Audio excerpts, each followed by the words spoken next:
America, Australia, France, Germany, UK,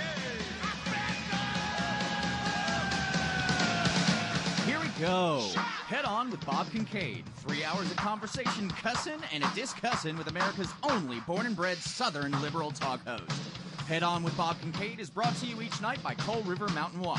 Coal River Mountain Watch invites you to become part of the solution, part of a sustainable future, part of the uprising against mountaintop removal. Coal River Mountain Watch, crmw.net. And now, from high in the hills of beautiful West Bicod, Virginia, here's Bob Kincaid on the Head On Radio Network. Well, howdy.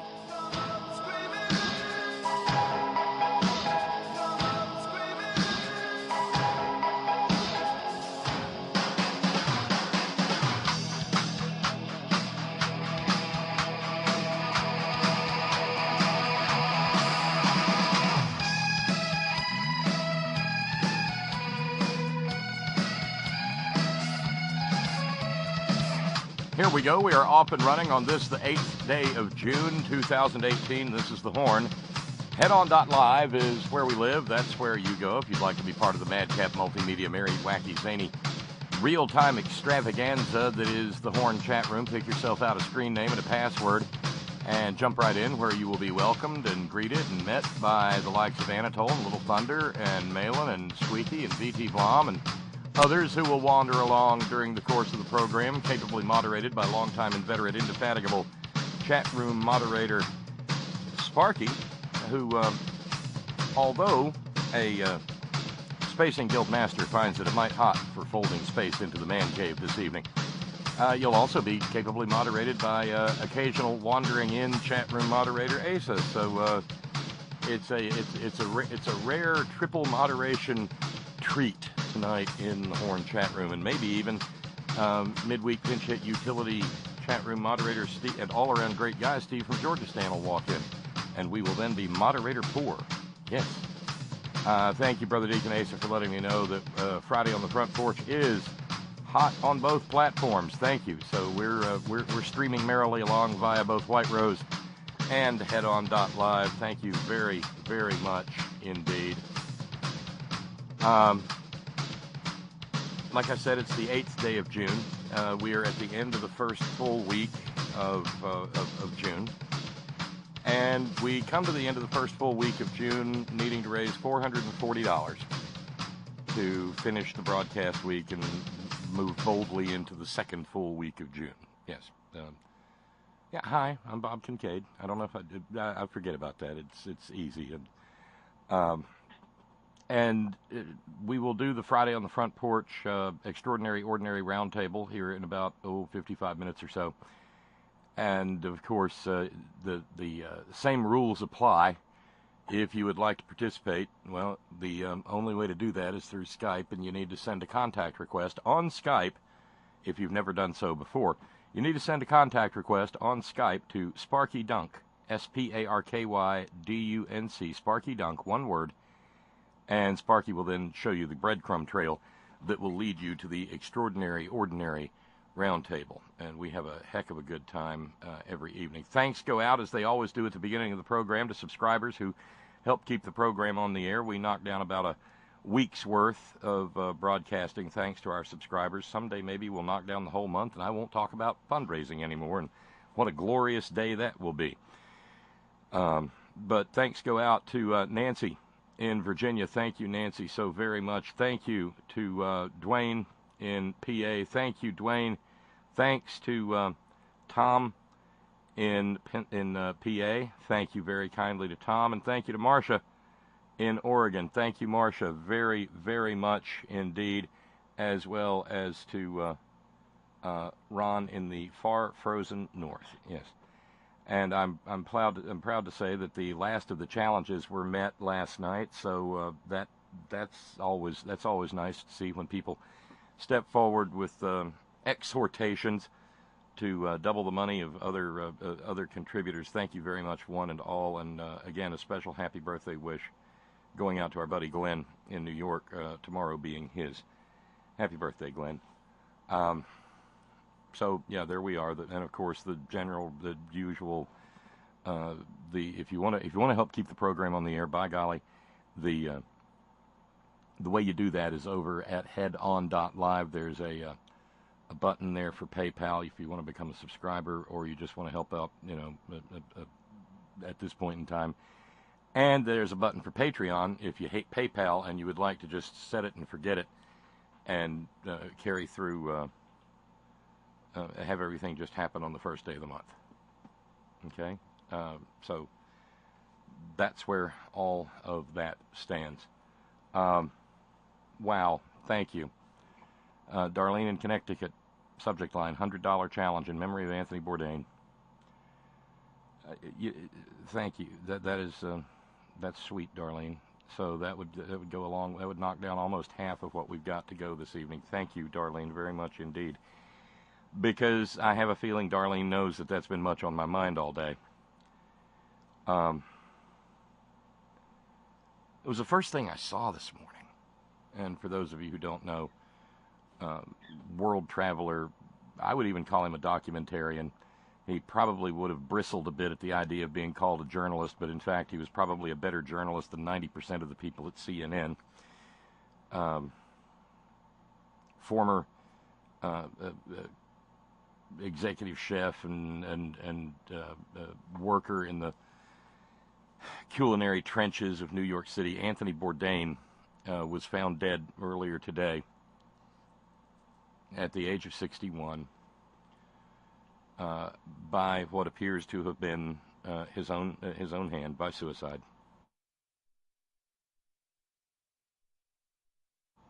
And I won't lie, it's touched me deeply. I didn't know the man. I was privileged to carry on 2 conversations with him, the last one about 8 years ago. And it can't help but when somebody you respect and who is very much in the public eye passes away, especially under circumstances such as these, it cannot help but engender the reflective impulse in us. Every evening when I close the program, I thank you all for sharing your precious, finite time on this planet with me and with each other, because it is, in fact, the most precious resource you have.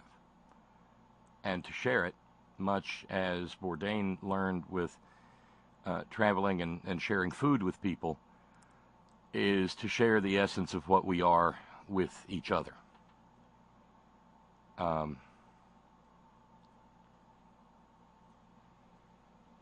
And, there was Bourdain in our homes, week in and week out, taking most of us to places most of us will never see, and giving us a view of the place that was far more nuanced and far more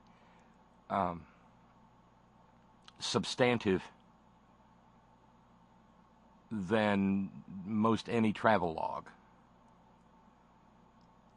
He eschewed the typical kitsch and the ordinary tourist traps and the things that most usually appeal to tourists, and instead looked for the things that made the places unique within the human experience. And it tore me up this morning, because it reminded me of the fragility of human life.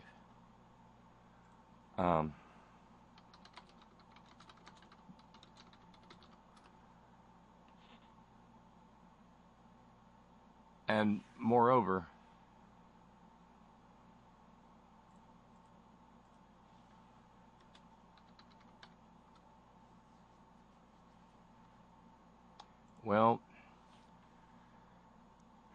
it sort of connected me to what to some essential human truths. I thought immediately, for instance, of John Donne and his poem, No Man is an Island. No man is an island entire of itself. Each is a piece of the continent, a part of the main. If a clod be washed away by the sea, Europe is the less, as well as if a promontory were, as well as if a manor of thine own, or of thine friends were. Each man's death diminishes me, for I am involved in mankind. Therefore send not to know for whom the bell tolls. It tolls for thee. It didn't start out as a poem, it started out as a meditation. And a meditation it is indeed, and has served the test of time. And I'll say this, and I hope it will not prove offensive. But one of the things, and especially in conjunction with the recent suicide of handbag designer Kate Spade, who in her own way brought a great deal of joy into people's lives, coming in such short order. Well, in both instances, the stories were accompanied by, if you're contemplating suicide or you're thinking about suicide, please call the suicide hotline. Help is available. And in fact, Ivanka Trump, even on the heels of proving her fecklessness with her picture of her and her baby, while other babies were being ripped from other mothers' arms, well, she tweeted about that too. Apparently it's congenital, that tweeting stupidity thing in that family.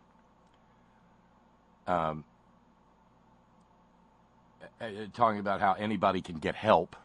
Well, it's not true. This is not that country. I had a press release today from the fine, I use the term sarcastically, people at Americans for Limited Government. Sessions boldly upholds Roberts' Obamacare decision by not defending unconstitutional of an individual mandate. Yeah, that's real bold there, Jefferson Davis Beauregard, Sessions the third.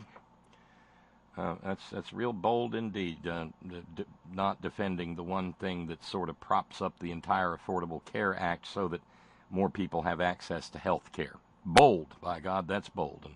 And we certainly learn a little bit about the morals of the people at Americans for Limited Government in saying, Attorney General Jeff Sessions took an extremely bold step in deciding not to defend what remains of the Obamacare law.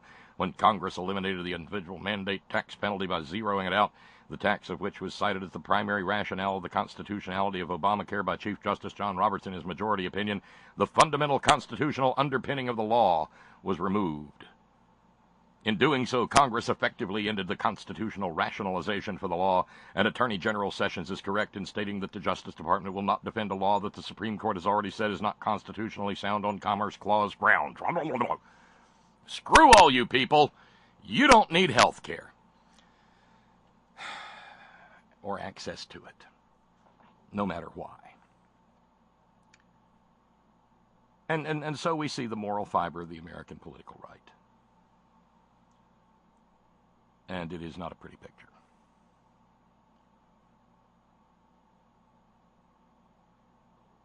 And it leads to real tragedy and real horror. And that's the America we live in. I wish it wasn't, but it is.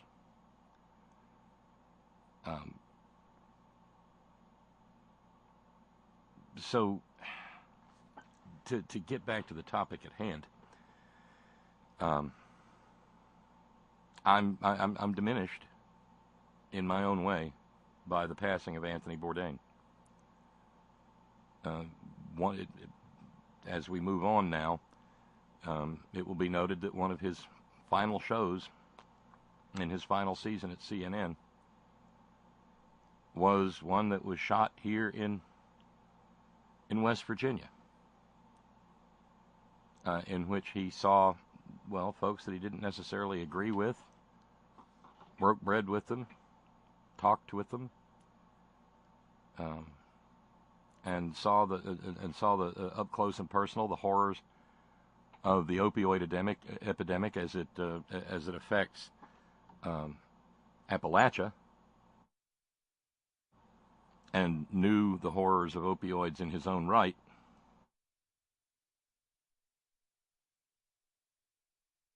And took the matter significantly to heart. In the last year or so, he also became, to his credit, an outspoken supporter of women who, in their various industries, have been subjected to horrifying sexual abuse and sexual assault. He was led to that by the woman that he was seeing even at the time of his death, Asia Argento, an Italian actress and director. And even meditated on why, through his career, he had not been the kind of person that women felt like they could trust to tell what was happening to them. We do not know what motivates people to decide to check out on their own terms. But there is one thing, and I was leading to it when I mentioned that the stories, both obituaries, both announcements, contained paragraphs about the suicide hotline, and that was beneficial. But I think we might make more progress in understanding what moves people to do that if we would stop simply defaulting to the idea that it is an act driven by mental illness. Because it's out there now. It was a matter both of it was included in the speculation regarding the death of Kate Spade, and now it's included in the speculation regarding the death of Anthony Bourdain, that, well, goodness me, they must have been crazy in order for them to decide that it was just time to go. And that's one of those things that's so embedded in our culture that we take it as gospel, even though there's not necessarily any data to support it. We still have, although, we've only got meaningful treatment for mental illness in the last 75 years or so, tops. Before then, the horrors are simply unspeakable. And there are no enlightened cultures in regard to mental illness. But even now, we make assumptions about mental illness that are not necessarily valid. When a school gets shot up, well, by Jiminy, right there on the spot is the Rifle Association, ready to declare, in order to protect their wallets and their bank accounts and their access to power and money, ready to declare that, well, and we saw it after Santa Fe in Texas, that godforsaken, not a felon by the grace of, well, not God, but the courts, Ollie North, saying, yeah, it's because all these boys are on Ritalin. Well, Ritalin's a treatment for attention deficit and hyperactivity disorder. And it's a treatment that works. And there was not a shred of data to suggest that what he was saying was true. But by God, rather than deal with the problem with guns in this country, there was Ollie North hooting about the crazy kids taking all that their Ritalin. And it wasn't an isolated event. After the slaughter at Marjorie Stoneman Douglas High School, there was a national orgy of talking about mentally ill people getting guns.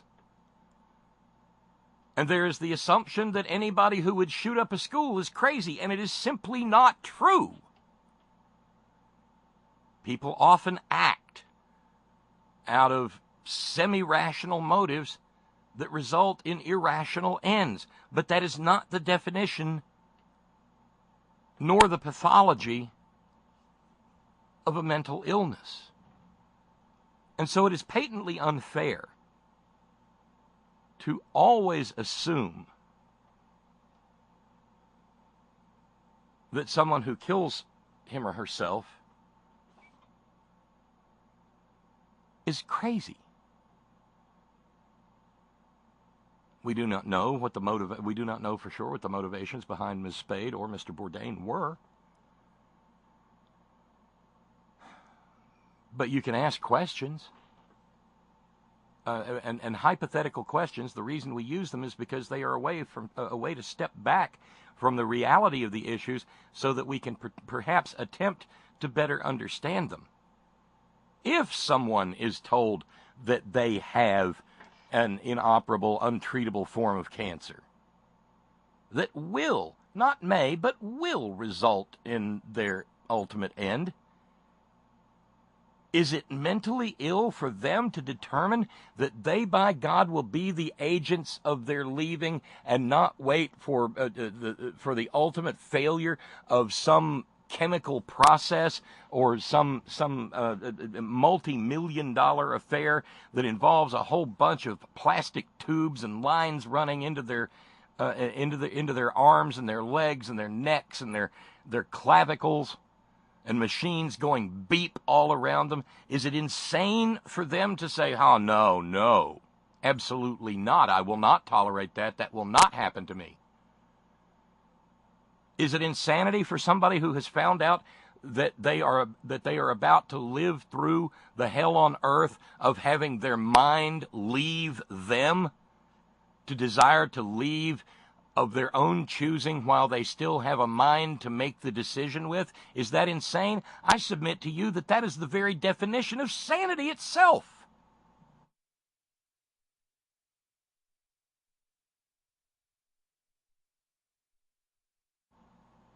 It is not. It is by no means. I'm not declaring who should or should not. But the fact of the matter is, the judgments that we make in these circumstances contribute to the problem. One of the things that I found out today as a result of coverage of this story is that suicide nationally is up 25% over the last, 10 or so years. The only state in which suicide is not up is Nevada, where suicide just stays at a horrifyingly a high number and kind of camps out there.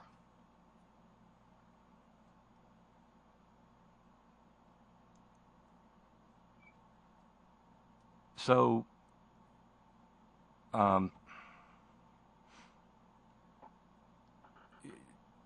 facile answers are seldom helpful or even correct. And we cannot know what drives the decision that someone makes. Now, on the other hand, if the decision is made, say, in a state of profound intoxication of some sort, we can say that the decision was not perhaps rationally reached, or that it was not reached under optimal cognitive circumstances.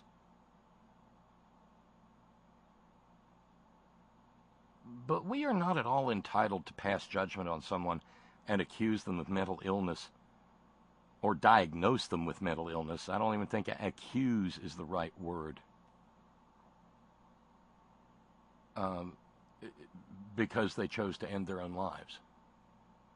And other cultures, again, I said this is all wrapped up in stuff in our particular, Western European, because it flows out of the dictates of Holy Mother Church that were adopted in whole by the so-called Protestant movement that turned out not to be very Protestant at all. It was more about the external appearances than it was about the doctrine that sat at the core of it. And then in the United States itself, we've taken that deeply into our core, the core of our beings. And we determine that that's what we feel about it, so that makes it right. And it's not. It's not right. There are any number of cultures that have acknowledged not only the right, but the duty in some cases of people to just go on. We might look at feudal Japan, say in the Edo period, and say that having the moment of shame is reason to go out and pull your bowels out of your belly and say that, well, that's just silly.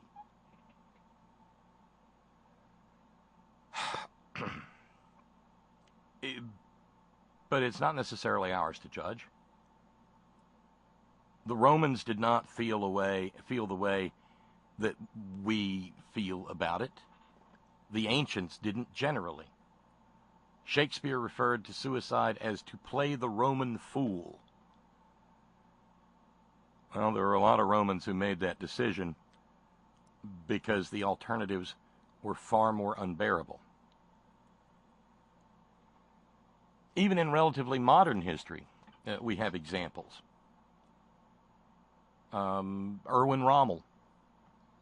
We just passed the anniversary of D-Day. Erwin Rommel, the brilliant German general, was in charge of the defenses at the Atlantic Wall. And when it became known that he had been a participant in the plot against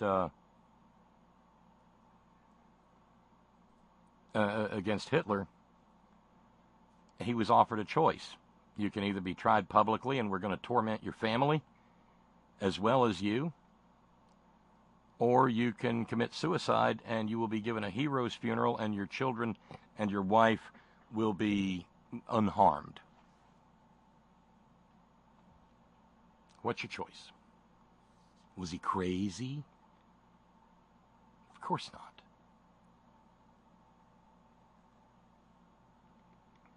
There are many cultures on this planet, and there are many different ways of understanding how a person comports him or herself inside that cultural framework. And frankly, our understanding is probably wrong. With regard to Kate Spade or Anthony Bourdain, we may never know what the ultimate motivation was. We may not even know if it was actually suicide. Both of them were found hanged, or so we are told. Bourdain's dear friend, the chef Eric Oipert, found him unresponsive. But that's not necessarily dispositive.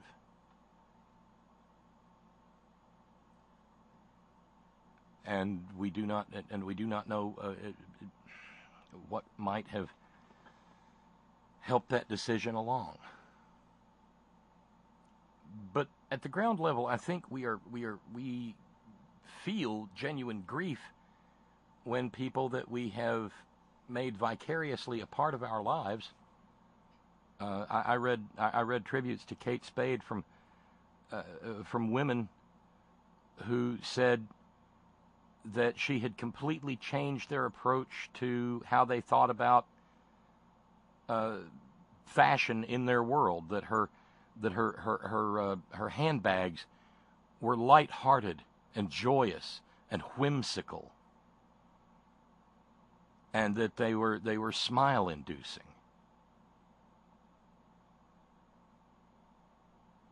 I was completely ignorant of. I recognized the name, but I couldn't have told you if she made shoes or purses or dresses or what.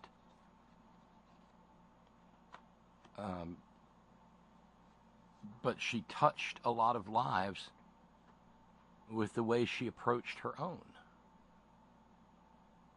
And a lot of and people felt a sense of connection to her because of the materiality or the material culture in which she participated. And the same goes for Bourdain. And where I was saddened but not particularly grief-stricken over the passing of Kate Spade, when Agnes and I heard about this morning, Agnes teared up and cried because she remembered when Mr. Bourdain so graciously gave some of his time to talk to me on this program, and not once but twice. And they were absolute thrills for me. Because you can be pretty jaded, but there are always going to be a small handful of people who really get past that jadedness.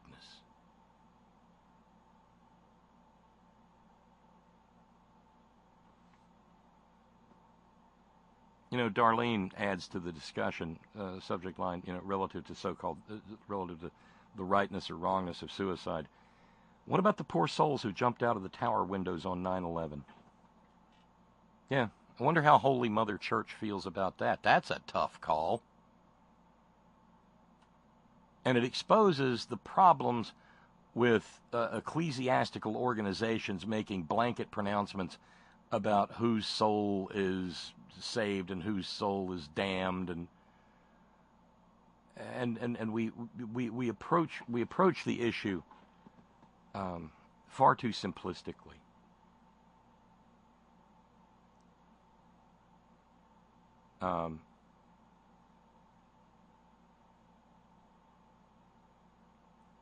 One of the headlines today read that Bourdain was the Hemingway of food culture.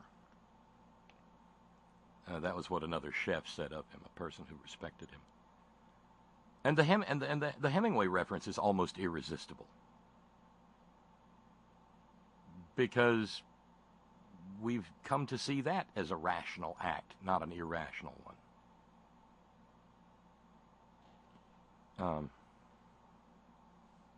Alma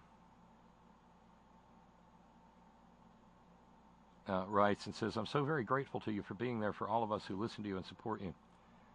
I know how you feel about the deep, reflective sadness Anthony's suicide brought to compassion and empathetic minds. I was in tears shortly before your program began this afternoon, and thank you for talking about this epidemic. Unfortunately, says Alma, if I remember correctly, when the lizard brains take power, suicides increase. I've been there twice, but was unsuccessful in my own attempts. I still struggle at times, but thankfully I have a husband who is my protector in this life. I depend on him for my sanity. However, no one can protect one from suicide. Thank you, Alma. Thank you for sharing your truth. Thank you so very much. And sadly, do I expect us to become more rational about this? No. And the fact of the matter remains that there are people who should not and do. Among the most horrifying and tragic of the suicides in this country is the elevation in the number of, 7th graders and 8th graders, and in some cases 4th and 5th graders,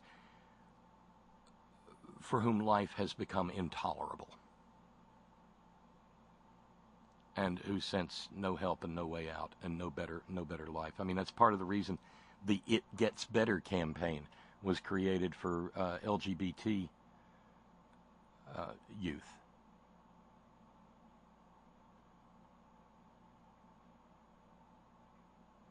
There are no easy answers. David in South Carolina says, seriously, some people could not or would not call a suicide hotline because they know that all the person on the line will do is just try to talk them out of it by following some script. I think that's very well observed, David. Meanwhile, Scott, as well as Flavio have both sort of taken a contrarian approach. Flavio sent an email early on saying, and that POS Kissinger is still occupying space. Once you've been to Cambodia, you'll never stop wanting to beat Henry Kissinger to death with your bare hands, Bourdain wrote in his 2001 book, A Cook's Tour in Search of the Perfect Meal. You will never again be able to open a newspaper and read about that treacherous, prevaricating, murderous scumbag sitting down for a nice chat with Charlie Rose or attending some black tie affair for a new glossy magazine without choking. While Henry continues to nibble nori rolls and ramaki at A-list parties, Cambodia, the neutral nation he secretly and illegally bombed, invaded, undermined, and then threw to the dogs, is still trying to raise itself up on its one remaining leg. That was the other thing that I think drew many of us to Anthony Bourdain, was that he had an unflinching moral and ethical pole star. Oh, sure, it was fun when he called when he called Emeril Lagasse an Ewok, and referring to Alice Waters as a culinary Maoist. What he some of the language that he reserved for Rachel Ray and who's the guy with the but anyway, it was funny. But the moral outrage was real.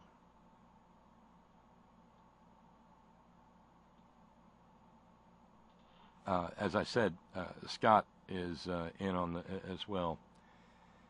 Scott observes simply, and Dick Cheney still lives. And I'll say something now that I hope it doesn't get, hope it doesn't piss you off or anything, but I mean, that's not my goal.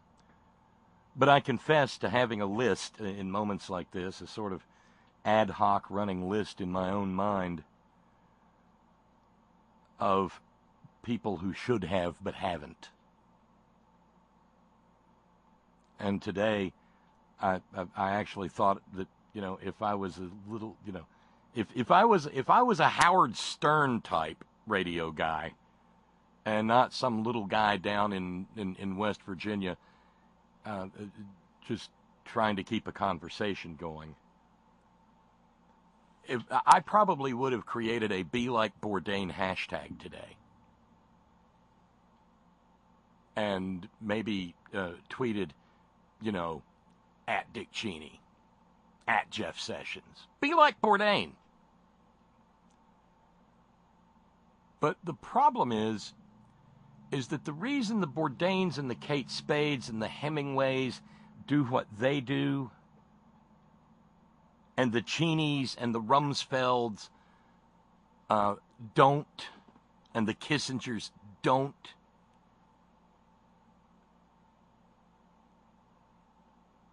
is because the Cheneys and the Kissingers and the Rumsfelds are absolutely suffused within their own selves. And I say self in the sense that it's contemplated in the Hindu concept of Maya. Is that the right word? The illusion. And the inability to recognize that, this is as Buddhism teaches, that this is all suffering. I don't know that I buy into that.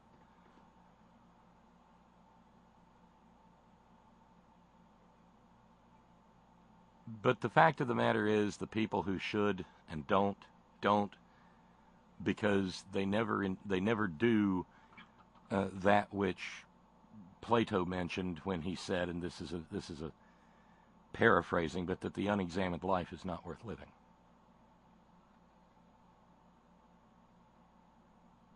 And that is an easy thing to throw out there. Wow, Plato said the unexamined life is not worth living. But it's one of those little, it's like a Zen koan. What does that actually mean? It doesn't mean only what it appears to say on its surface. It has deeper currents and deeper subtext. It implies that people who have not engaged in the examination of their lives aren't living. They're not participating in the fullness of the human experience. They should just as well have been born ants, because they're just moving along and going through day to day and you know, feeding the wants and needs of their ids, servicing power, trying to accumulate wealth, and never once actually trying to figure out any portion of what it's all about.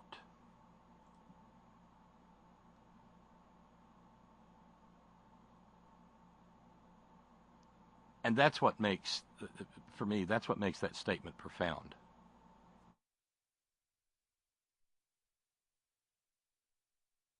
If all you've ever done in life is seek the self and seek for self-aggrandizement,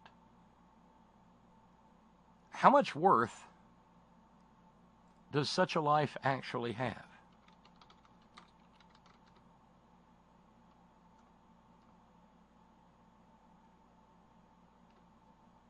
Well, the Platos of the world would tell you not much. So you got Plato saying the unexamined life is not worth living. But in the 20th century, and I think it was Camus. Was it not Camus?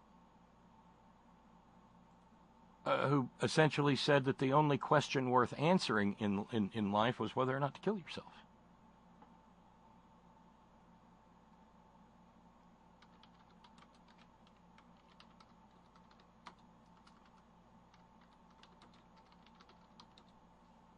Now, that's a handful of contemplation right there.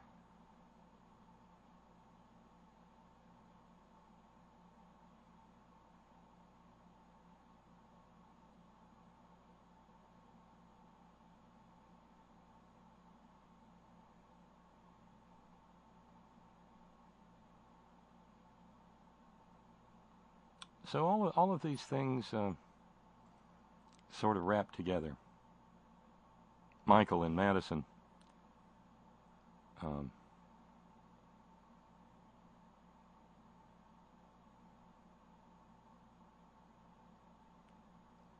with a suggestion for a bumper, and I think I'm going to go with Michael's suggestion here,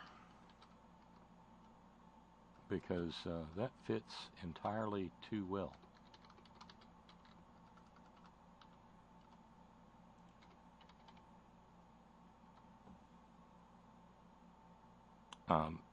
Meanwhile, Billable Rick says, I was also saddened to hear the passing of Anthony Bourdain. He seemed like a down-to-earth and very real person who was open-minded and fostered understanding among other cultures. Not to mention that Bourdain was enormously talented and just a warm, good-hearted human being. Darth Cheney lives on his fourth virgin heart, and Kissinger is still a senior statesman while Bourdain is dead. Very sad. P.S. When did you have Bourdain on your show? Was food porn the topic du jour? Yes and no. It was broader than that. It was 2006 and 2010.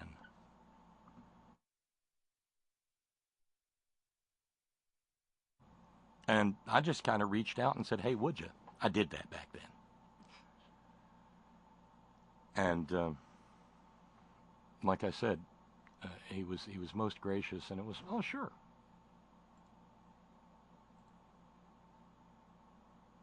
And it was easy to set up,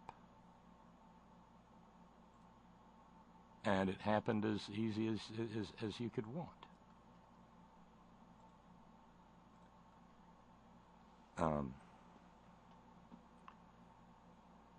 So I felt like, there were some remarks were necessary, but I wanted to avoid, if at all possible, the facile, the superficial, and particularly the pontificatory. Our dear friend Jude out in the Northwest says, when I read about how he ended his life, I was stunned, as the person presented always seemed to be internally clear, open-minded, and traveling on a path of purposefulness. So, Bob, I just had a sense it would hit you especially hard, as the interview you had with him was so audibly enjoyable on both ends. One never knows how the inner life of another can be cloaked with secrets. I love you, and will keep a candle lit. Thank you, Jude. Thank you very kindly.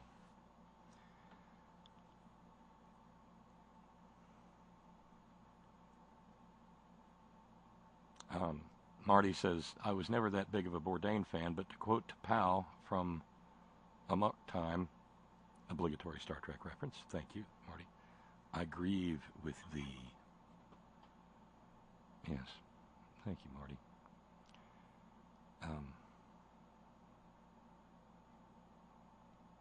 And it would not, we would not be America if someone out there had not proven themselves a complete and total and absolute asshole. And courtesy of Michael in Madison, I saw this on his page from pastemagazine.com. How not to respond to a suicide, the worst tweet about Anthony Bourdain. And it's a reference to a miserable sack of attempted human flesh by the name of David Levitt, whom I would not know if I passed him on the street, and that's probably a good thing for him. Back when the shooting took place at the Ariana Grande concert in England, Bourdain got on Twitter and just lit him up. Because back when the murders took place at the Ariana Grande concert, he tweeted, multiple confirmed fatalities at Manchester Arena. The last time I listened to Ariana Grande, I almost died too. Bourdain responded to that by saying, you, sir, are truly a steaming, gaping asshole. So today, David Levitt got his revenge on a dead guy. Selfishly taking your own life and hurtling your friends and family makes you the steaming, gaping asshole, Anthony Bourdain. I'm rubber and you're glue. What bounces off me, it sticks to you. Jesus, what a prick.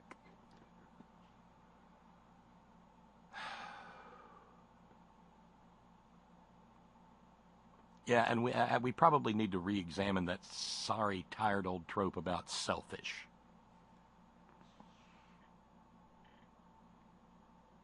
Suicide may be said to be many things, but among others, it is the absolute abnegation of the self. So let's not talk about suicide being selfish anymore.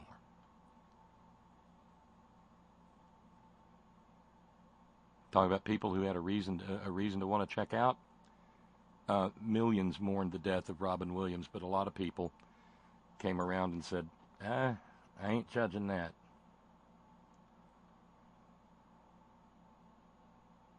But of course, there were other people who were complete dicks about it. We've pondered it culturally. Simon and Garfunkel and Paul McCartney both did versions of an Edward Arlington Robinson poem called Richard Cory. I believe it was Edward Arlington Robinson.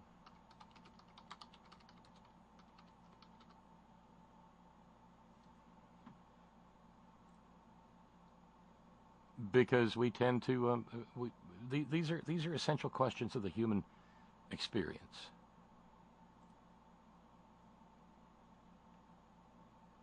And Edward Arlington Robinson's poem, Richard Cory, has had a macabre grip on our existential wonderings ever since it was published.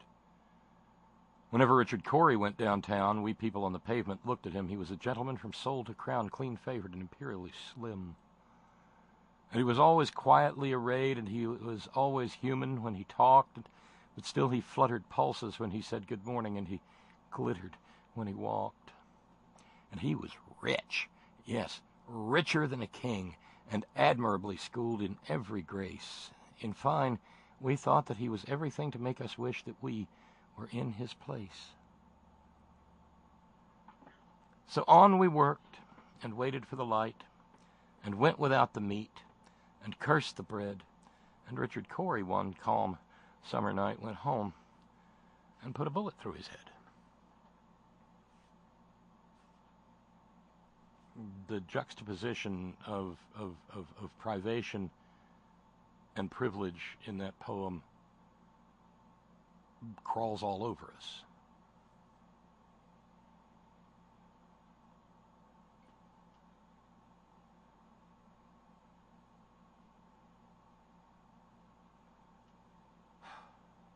So, just one last thing. Rick asked about the conversation I had with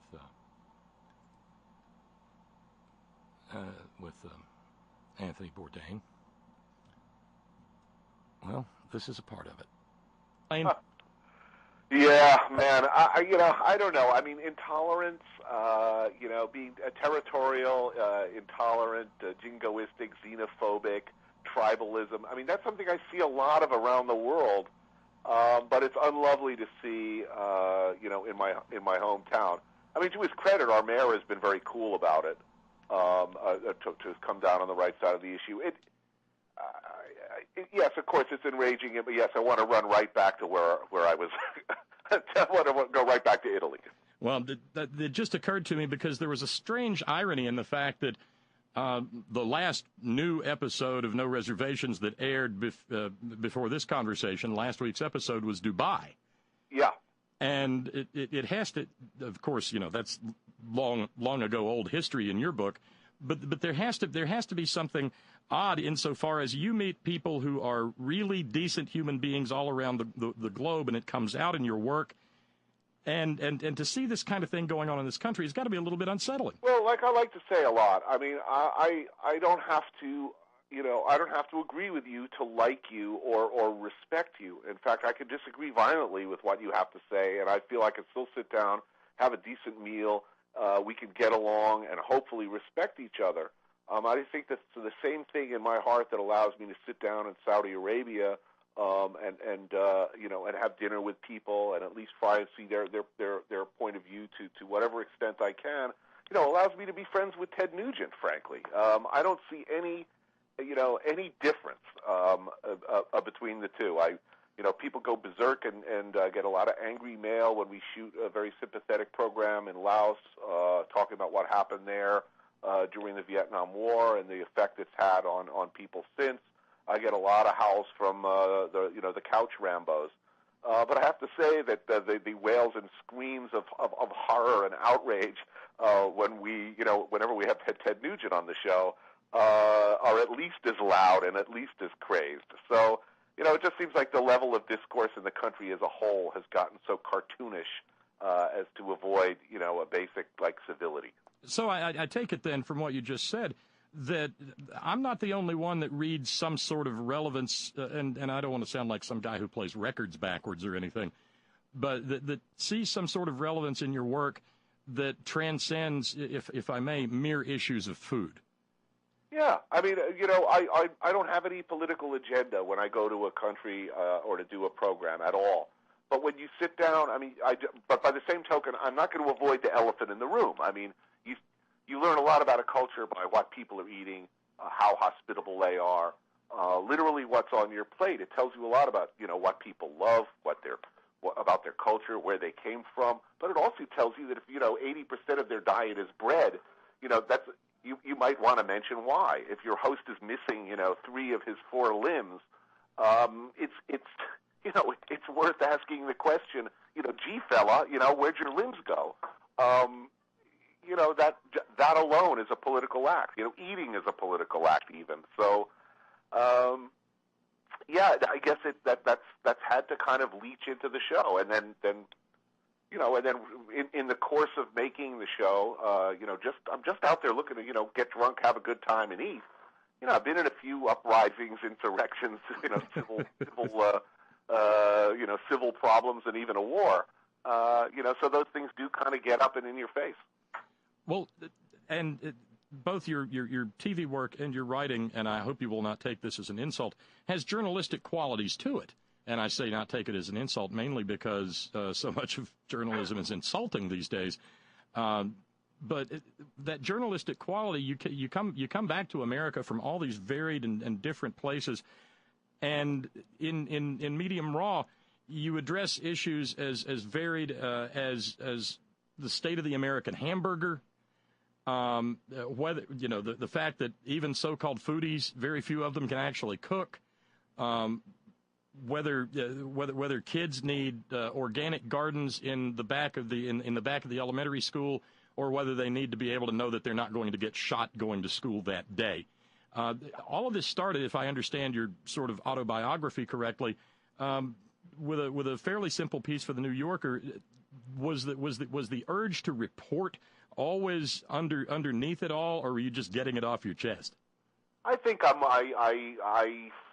a bit of a provocateur. I think I just kind of can't help that. I think that goes back to it's a childish and childhood impulse. I like to point out the obvious. It seems so many people don't. I just started out writing about my life. Like Frederick Forrest said in Apocalypse Now. I'm just a cook, man. I just want to cook. But I was given the opportunity to talk about my life, and that went well. And then people let me travel around the world, eating and drinking and making television about it. And really, all I wanted to do was report on food. I tell my crew all the time, hey, I'm not Dan Rather here. We're not here to sum up the history of this country or make any kind of commentary. But I do have the luxury of I don't have to neatly sum things up, which is quite a nice privilege. I mean, I can say, as we did at the end of the recent Liberia show, I don't really understand what's going on here, and I don't know how I feel about it. I'm a little freaked out. I'm a little uncomfortable. I'm a little upset.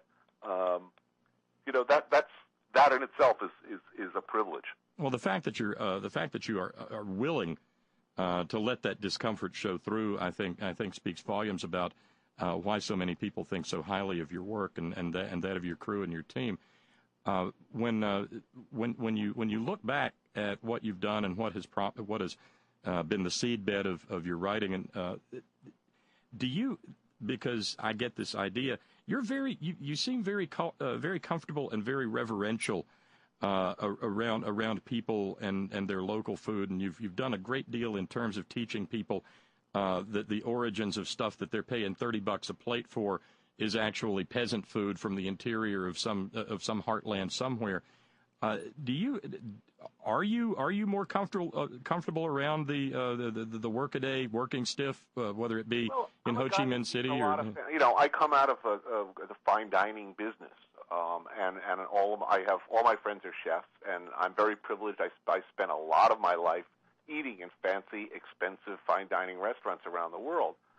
The places that give me pleasure, that are the most fun, just because I'm a jaded guy for whom fine dining was business, and just as somebody, I guess, for whatever reason. I mean, I'm just happier more often than not, eating street food in Vietnam or at a taco stand in Mexico than I am sitting bolt upright with a tie around my neck, choking me in a restaurant. I don't think I've ever seen that be made more manifest than the Dubai episode last week. The British expat with whom you were having dinner. I swear, Tony, I think I saw you a couple of times looking for exit signs in Arabic. Well, it was an exquisitely uncomfortable conversation for the both of us, I think, because he was not enjoying my questions, and I was not really enjoying the restaurant. But I mean, on the other hand, I feel, I can be an angry guy, and I'm angry when I see food fetishized. I'm angered by, the kind of elitism I see. I mean, food has become very, very, people are passionate about food. most of the country, people are passionate about it in an emotional way. It's not really so political. But when people are dogmatic about food, when people are telling me, you must eat this, you should eat that way, your food must be organic, we must support local, especially when it's somebody, driving an expensive car, making $150,000 a year. I just, that troubles me. I don't like that. Well, organic's all well and good, but how's a mom feeding a family of 5 gonna make it to the Wild Oats or whatever store and pay $22 a pound for grass-fed organic free-range beef that died comfortably in Montana? Yeah, I'm all for all of those things. I really am. But I mean, those are options for people who can afford. To the extent that we can make those things affordable, great. But I'm not going to make people feel bad about themselves if they, all they have time for in their working lives, or all they have the money for is Popeye's fried chicken. I hate to admit, but of all the fast food in the world, I like Popeye's best of all. But you know what? I love their macaroni and cheese. It's utterly disgusting. I'm not even sure there's even cheese in it, but I have an unholy weakness for that stuff. I put a bag over my head and sneak out and get some of that stuff now and again. Oh God, I'll stop it there. But it was a delightful conversation, and again, the graciousness with which he afforded time to me and to the community is something for which I will forever be thankful. And yeah, I feel a sense of being diminished by his passing, because in the times in which we live, we need more of him and less of a lot of others. And there's no doubt that he was part of whatever passes for the resistance, because he was merciless in his takedowns of Donald J. Trump. And maybe we'll talk about some of that stuff once we fire up the Extraordinary Ordinary Roundtable, which we're about to do. Note coming in from Scott in San Diego. I'll begin with this quote. "It is not a thing to do while one is not in one's best mind. Never kill yourself while you're suicidal." Edwin Schneidman, 1918 to 2009, American clinical psychologist and suicidologist. That being said, I'm of two minds on the topic. Once, many, many years ago, Scott says, I tried it. I didn't like it, and obviously I wasn't much good at it, thankfully. In a most general sense, I tend to think that it's a personal choice. Life is inflicted upon us all. Some say life is a wonderful gift. It's a nice sentiment, but if we're going to be absolutely real about it, when it comes to such a blanket assertion about life, you must admit that one's mileage will invariably vary when it comes to the giftiness of life. Anyway, if life is forced upon us all, shouldn't we each have a vote in the manner of our departure? I'll close with two quotes. "Happiness in intelligent people is the rarest thing I know," Ernest Hemingway, died of a self-inflicted gunshot wound. And "In a real dark night of the soul, it is always 3 o'clock in the morning," F. Scott Fitzgerald, died of self-inflicted strong drink. Thank you, Scott. Scott says, and so it goes.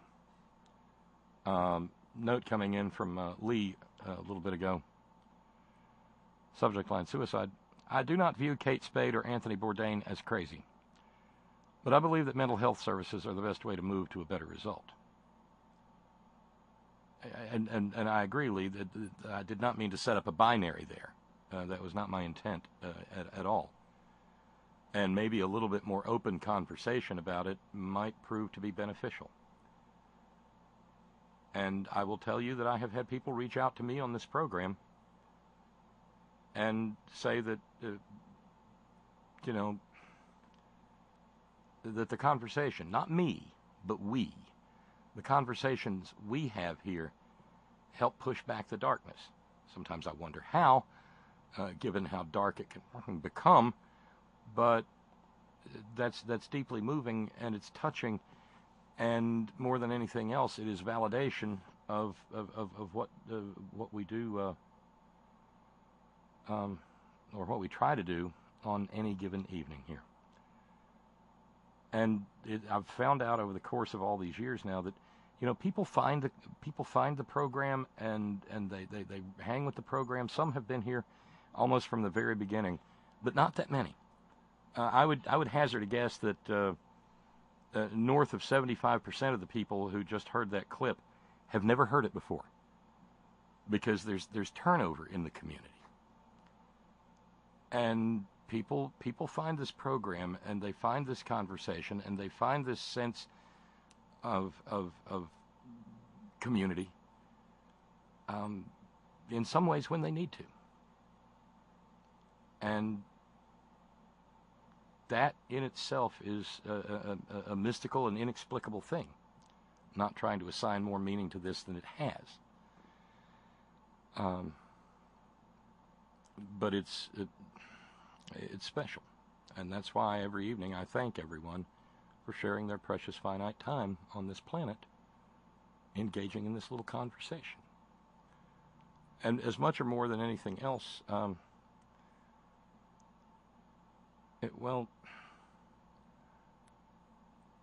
I take a slightly different tack from Scott on this. If you have the privilege to have had the knowledge and the learning, and I don't necessarily mean by virtue of wealth, but maybe by virtue of culture or a different outlook on life. And I mentioned this a couple of nights ago. The astronomers and the statisticians and the philosophers say that it is almost impossible that we are the only life in the universe. Some will go so far as to say it is impossible. Well, the fact of the matter is, in terms of actual knowledge, this is the only place we know of that has life. And to that extent, and Kurt Vonnegut meditated on this quite extensively, to have gotten to be here, to have gotten to participate in it, to have been what Kurt Vonnegut called sitting up mud, is the rarest of gifts. And gift is probably the wrong word, because that implies a giving, and I don't know that there's a giver out there. But when you look at it, I was talking with a friend earlier today, and I said, really? You get to be life on the only planet that supports it that we actually know of in the entire fucking universe, and you're bored? Piss off. I love life. That is not to say, however, that certain contemplations do not enter one's consciousness. But it has been learned. I don't know that I loved it as much when I was 20 as I love it now that I'm 55. I don't know that at all. And I don't know that there's not something out there that would make me stop loving it. But right now, yeah, I love it to a point of jealousy. And part of the reason I love it the way I do is because of what I've gotten to do for the last 15 years. And that is interact with a community like ours. And for that, I will always say thank you. So we'll take a break. David in South Carolina says Titanic Radio. I was just thinking, I started listening when you were still on Titanic Radio. You did. I remember. David is one of those few, those happy few. Because I remember getting emails from David, and it kind of blew my mind when I was sitting in the studio in Beckley. David in South Carolina, Stan. Yep. A lot of water over that dam or under that bridge. So let's take our break, and thank you very kindly to Alma for jumping in on Darlene's challenge. That means we got $75 to go with it. Thank you very kindly indeed, and hopefully we'll knock that down, and maybe even knock down the whole hole in the week, as much as it kind of grieves me to even talk about that on something as tawdry as that during a moment like this. Thank you very much indeed. Yeah, The song you're about to hear, suggested by Michael in Madison, is from Tim Heidecker. And he says, it's gotten me through a lot of rough patches lately. The whole album, Michael says, is about Trump.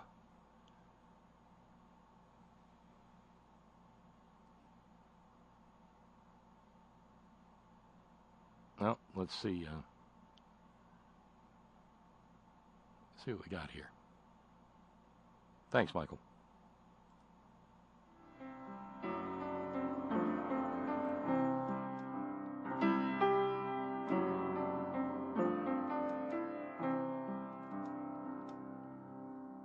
Can't call it the White House anymore. Too many stains on that Oval Office floor. Blood and piss and semen and shit. Burn it all down, we're done with it. Think of the lady who'd have to come in after this. Think of that dirty cheek she'd have to kiss. And some of the old guard are gonna throw a fit. We'll burn it all down, we're done with it.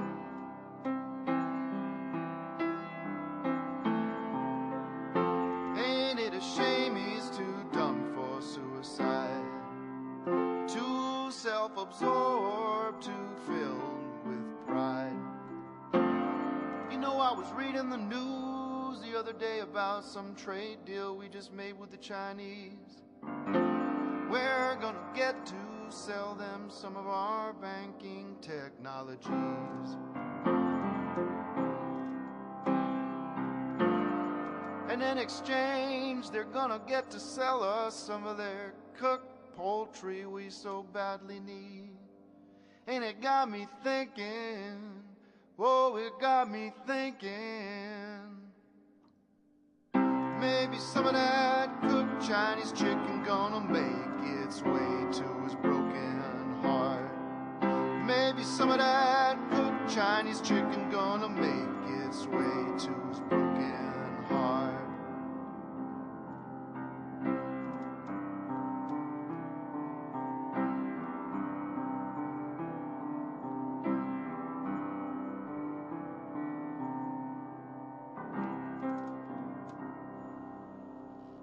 Again, Tim Heidecker, Cooked Chinese Chicken, from the album Too Dumb for Suicide. Thank you, Michael. That was a very good counterpoint indeed. 13 minutes past the hour. It is Friday on the Front Porch on the Horn. And without further ado, we should run over and check in with Sparky. Hey, Sparky. Hey, this is where the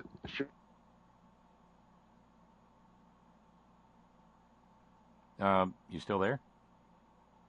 Can you hear me? Now I can, yeah. I heard this Okay. I heard this is where. The show goes to pot. Oh. Because I know what you mean. You want a trip report, don't you? Oh, absolutely, and a full shopping rundown. Okay. Well, it just so happened my stepson came back Sunday, but our trip got turned into a auto repair thing, and he had to go to Social Security, so we had to do a lot of running around Reading. And our last stop was to run out to Shasta Lake City and go find Queen of Dragons. So we get off on the Shasta Dam Boulevard exit, and he goes, "Do you know where this place is at?" I said, "I'll know it when I see it. And besides, if we come to the dam, I'll know we've gone too far." Because the road goes all the way to Shasta Dam. That's why it's called Shasta Dam Boulevard. So we come over this little rise, and I look over, and I see the big mural on the side of this building. It's a big, long building. It's longer than a man cave. And I said, there it is, right there. So we pulled in, we parked the car, walked in the door, and here you got a register over on this side of the room, and here's this buxom blonde over there to sign you in. Just show your license. And my stepson keeps flirting with her, and she says finally, well, I'll make sure the boys take good care of you. So just walk back there to that wall. So we walk across the empty space. I mean, the place is wider than man cave, longer than man cave. And walk up to there's a counter there, and there's all these jars with all the varieties in them, so you could sniff them. And then hanging behind the guy is this rack with all the product hanging in Ziploc, nice factory zip bags. So what I bought, I mean, I asked the guy, the dude standing behind the counter, and he could tell he was a stoner just by looking at him. I said, do you have any sour banana sherbet? And he said, no, sorry, that's just for medical. Darn it. Instead of arguing with him, because there's like 12 brands of stuff right in front of me.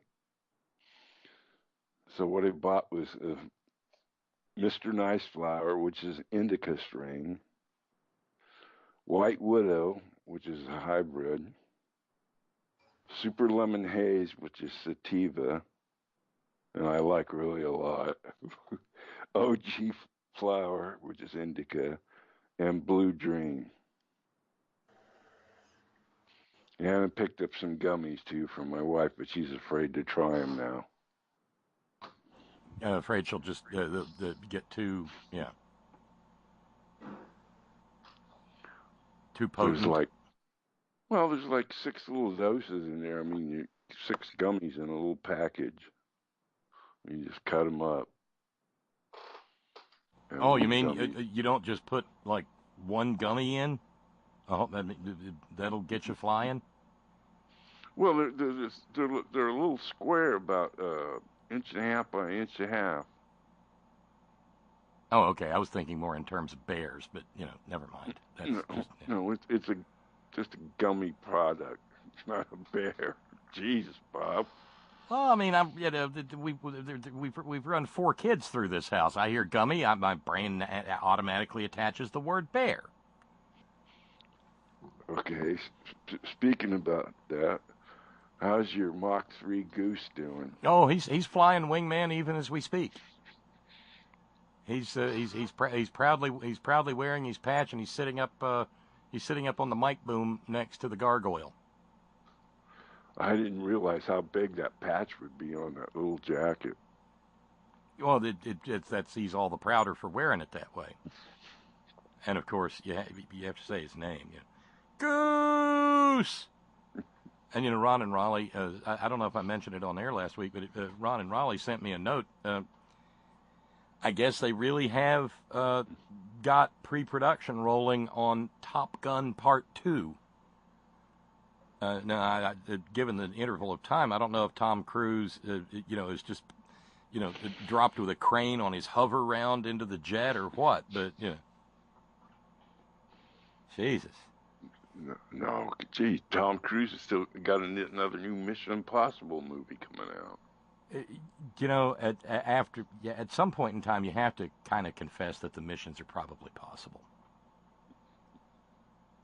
By the way, you've got some agreement going on. Larry just noted Blue Dream rocks. Just got a bud of it today. Go Sparky. Okay. So, can you tell an appreciable difference between, say, the indica versus the sativa? Well, yeah, the Super Lemon Haze had a different effect on me. Peppy versus downer, or head versus body, I know there's a bunch of different language used. Mostly body relaxation with the whole thing too. I went to the knee doctor yesterday. I can't get my shots till in July, second half of July. Alma just dropped a note and said Blue Dream helps with depression too. That's good to know. So how long will it last? How long before you have to make your next run to the store? Well, the one thing I learned, you say, I think mine's broken now. So I didn't tell you about you got to buy a Ziploc child guard bag.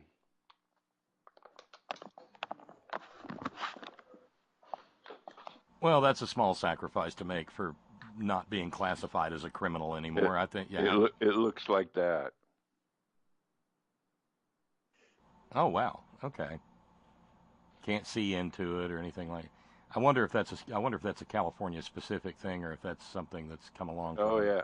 You can't go out the door without your bag. How much do they get? You also can't. How much do they guys. get you for the bag? I think my stepson's paid for it, and I just ended up with it. You also can't open it in the parking lot and take a peek because they'll come out and tell you to, like, it's illegal to do that. So are there limitations on public consumption? I think there are. Yeah, Yeah. I'm pretty sure. Yeah, just in your home. But I mean, that is not abided by. You smell it all the time, all over the. Yeah, not enough police. And that's the first thing you notice when you walk in the store. You can smell the pot. Well, fuck. My heart bleeds for you. Hi, Steve. Hey, Steve. Bob. Hey, Rick. Go ahead, Duncan. I want to hear all about your tale to the bud shop. This is very entertaining. But I felt like a kid in a candy shop, really, when I was in there. Oh, then to top it off, the dude that was waiting on me, I didn't even notice it. Ryan tells me when we get in the car, he says, "Did you see that Bob Marley blunt that guy had behind his ear?" I said, "No." Yeah, It see, wasn't I don't. great. I don't. I wasn't concentrating on looking at him. I was looking at the pot.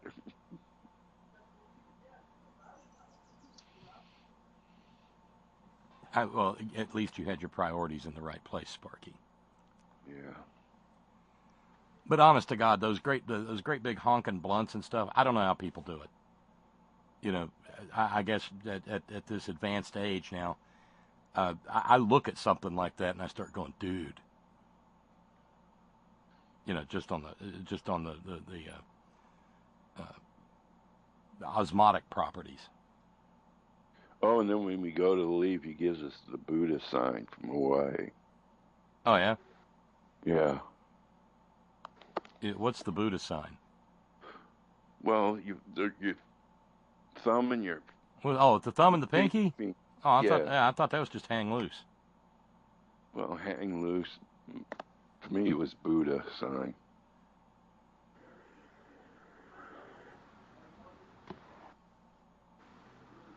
It's Cool. old 70s pot culture from Thailand, too. We referred to pot as Buddha.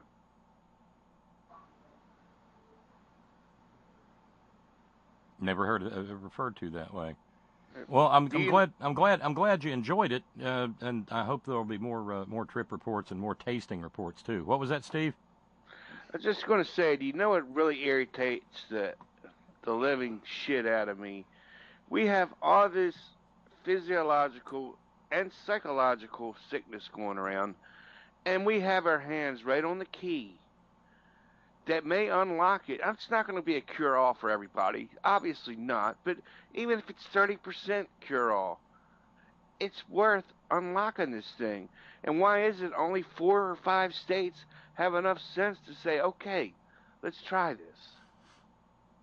Well, not to get too analytical, but hey, look, Every one of those jurisdictions is a jurisdiction that is not controlled by a Koch brothers legislature. That's true. So do you think that the alcohol industry is squashing it as much as they can, or the pharmaceutical industry is squashing it as much as they can? Well, I mean, it's easy to go there, Steve, but I don't know that that's where because they've got the resources to get into business and make a killing. The bottom line is it's just plain old-fashioned bigotry, and most of it is religious bigotry. I mean, we don't. I mean, this is a small state. As Ron and Raleigh pointed out, the single county, the population of the county alone where he lives, is almost ready to surpass the population of my entire state. Okay? We don't have a lot of population here, and yeah, we've got some progressive-minded people, but not enough to put a candidate in office. But the thing is, the chokehold in a place like West Virginia, it would just be a no-brainer to have legalization here, and regulation, and taxation. The church, the good God-fearing, upstanding, Bible-believing, Christ-centered, evangelical, fundamentalist, homosexuals.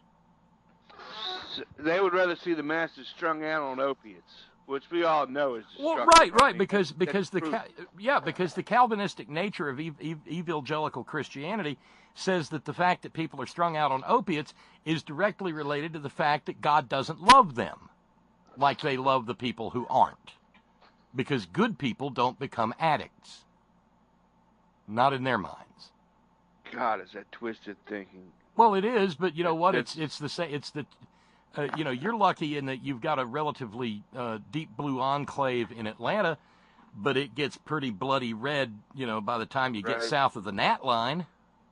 We can get the oil as long as it doesn't have any psychoactive properties, and we're one of only 10 states that are privy to that. Well, we can do CBD too. Yeah. And next year, if the Republicans in the legislature will actually get off their asses and come up with a banking law, people who are dying will be able to get a tincture or a cream or an oil or a pill, but they won't be able to actually smoke any of the, just plain old leaf. It's going to have to be stepped on by some corporate entity for some level of profit.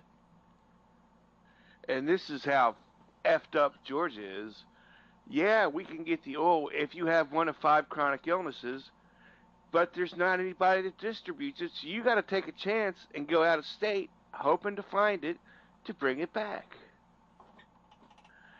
I mean, it's just, we've lost our freaking minds, man, as a society. And then we wonder why we have all these, physical and psychological illnesses. It's only going to get worse.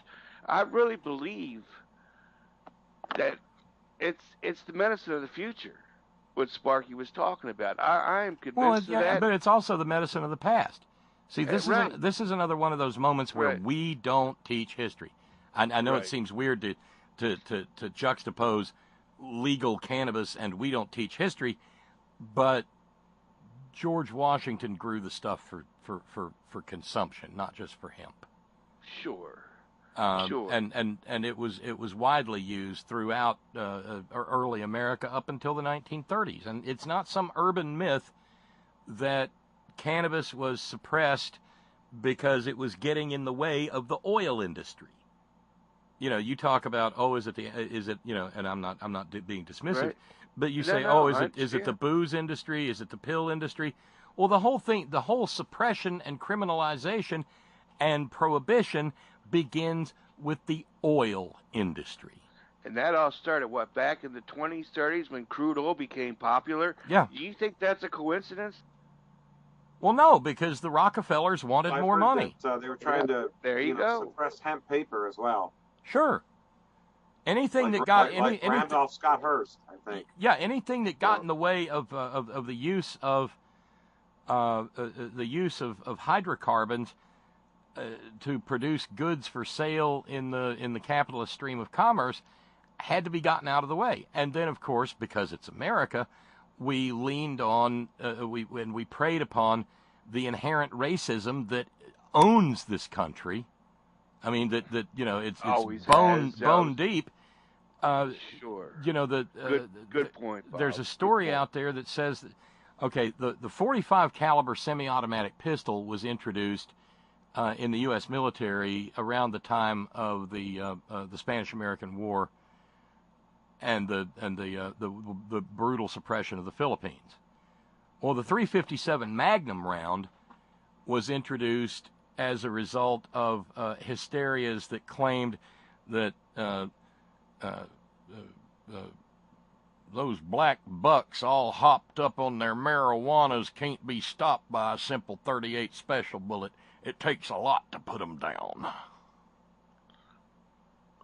And that's how come law enforcement in all kinds of jurisdictions, I know here in West Virginia for years and years and years, carried .357 Magnum Smith & Wesson revolvers.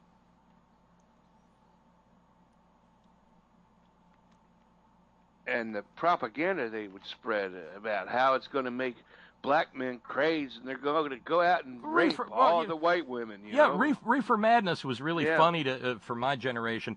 It was really funny to get all stoned and go to the midnight movie, and watch Reefer Madness and sit there and snicker in your wastedness. But the fact of the matter is, when Reefer Madness came out, it came out and was introduced into the public as deadly serious fact. Yeah, absolutely. That was produced by the government, wasn't it? Not necessarily by, but I think at the behest of. Yeah. Jesus. Alma, who again, Alma got us started on Darlene's challenge tonight. Thank you again, Alma. Alma says, I got off of opioids due to this cannabis program. I just sent in my 6-year renewal today. It really has saved my life thus far from debilitating pain physically and psychically. It's statistically proven that it can be done. We have the numbers. It's there right in front of us. Sidney Blumenthal has went out on the floor of the house and has preached this shit till he was blue in the face. But he's just crying into the wind. Nobody hears him, you know. It's frustrating. It is very frustrating. This is Irwin. I get CBC. I'm up here pretty close. I'm in Montana. I'm pretty close to Canada. Hey, Irwin. Good to hear from you, friend. Thank you. Hey, Irwin. Hi. I was reading the other day that Canada is looking at legalization right now, and I read a little bit about it, the debates between the conservatives and the liberals and the Native Americans and or the First Nation people. So they're ahead of us as usual. But I'm hoping they'll work out all the kinks and maybe we'll follow suit. So, but I guess time will tell. Well, it's awful good to have you in the conversation, Irwin. Welcome. Thank you. Yes, I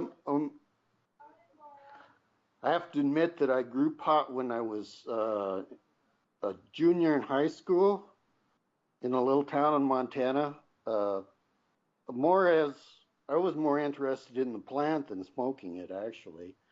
But the sheriff at that time, I think he must have watched Reefer Madness almost every night because he thought it was just like heroin, and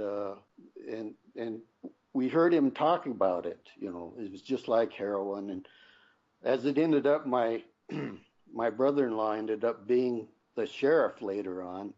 Word got around that I had grown pot, and so when I moved back to North Dakota, he came in.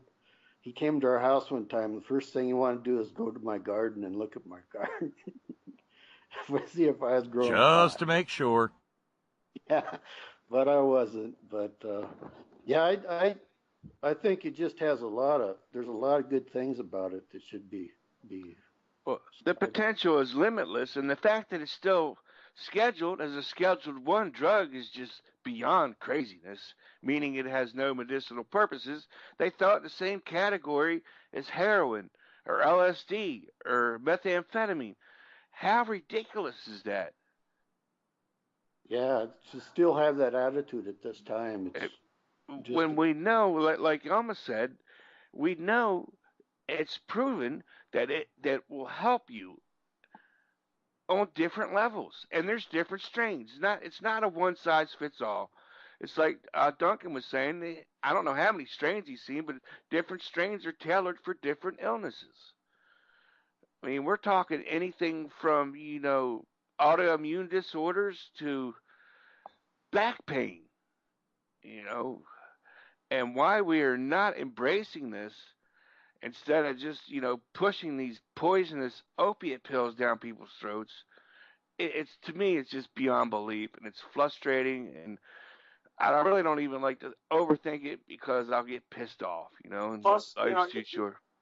Plus another thing, Steve, it's just damn fun. Forget about the medicinal qualities. Yeah. Oh, but yeah, see in true.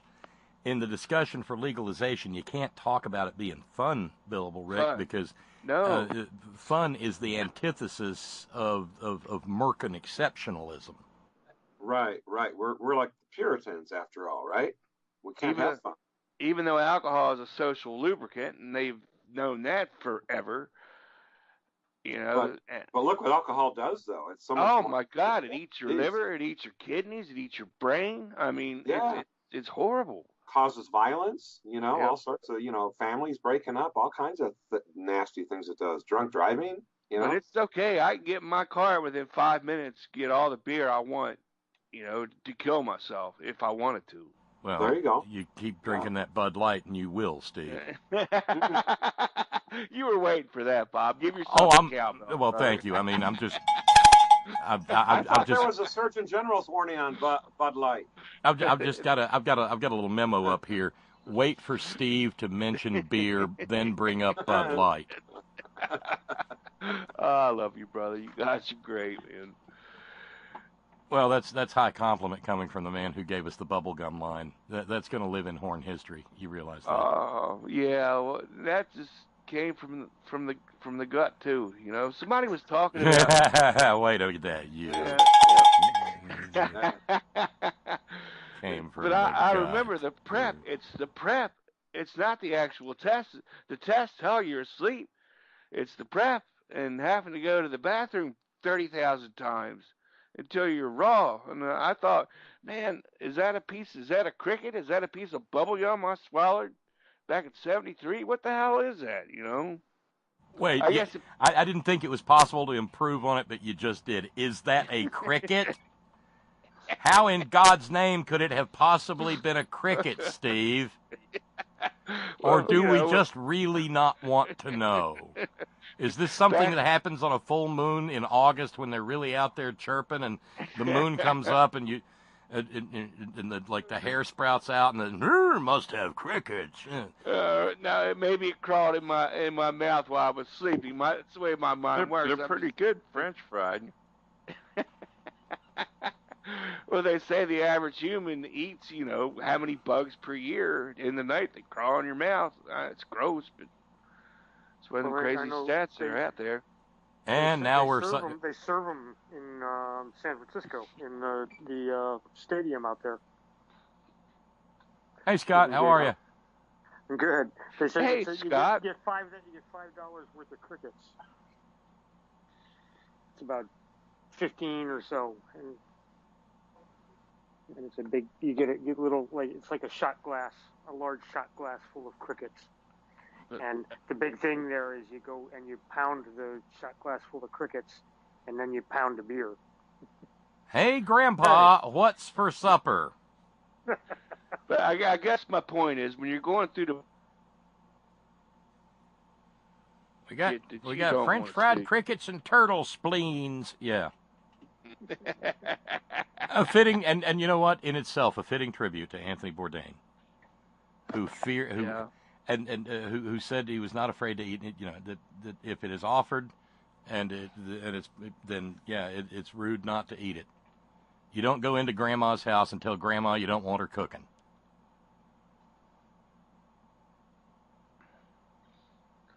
Well, I didn't know that affected you on such a personal level, and now I realize that it did, and I understand why. And I'm I'm deeply saddened for you, Bob, and everybody that was affected by it. Well, he did. It was in the early part of this century, just after the turn of the century, that you started getting, with the expansion of cable channels and whatnot. There was food TV, and the first time I ever saw Bourdain, I knew I was watching something that was radically different from Rachel Ray telling people how to stiff people on the tip and get by on $20 a day in Rome. There was an episode in Mexico, and I have a fascination with Mexico's ancient history and everything. Mm-hmm. But they had gone down to Oaxaca, and someone provided, because he wouldn't sit there and say, this is delicious. He wouldn't lie. And so there was footage of him eating basically an iguana tamale. And it didn't look good. And he said, in the voiceover, he said, "Oh, that was awful. It made me want to pluck my eyeballs out, dip my head in a bucket of lye, and walk off a cliff." And Bob, when did you interview him? How old was that tape that you rolled earlier? That was 8 years ago. That was 2010. But there had been another one in 2006. Which, in the big scheme of things, just seems like a couple of months ago. No, it feels like 10 years ago. Really? I listen to that recording, and maybe others don't, but I hear a different me. It sounds like a young Bob, that's for sure, Bob. I heard Mr. Kincaid, Yeah. Different voice to me a little bit, yeah. A little bit different. Sounded like you did in the old days, Bob. Yeah. Precisely, Sparky. That was the old days. I remember that interview. I was around back then. Yeah, I mean, it blew my mind. I checked this morning to see if I could figure out a way to find it. And, yeah, I was like, whoa, 2010? And then you start thinking about what 2000, wow, just wow. And, just a spry... Going back to another subject here yeah. that you touched on earlier, you were talking about Reefer Madness and it being a government film and so forth. I saw that when I was in 5th grade as part of a drug prevention program.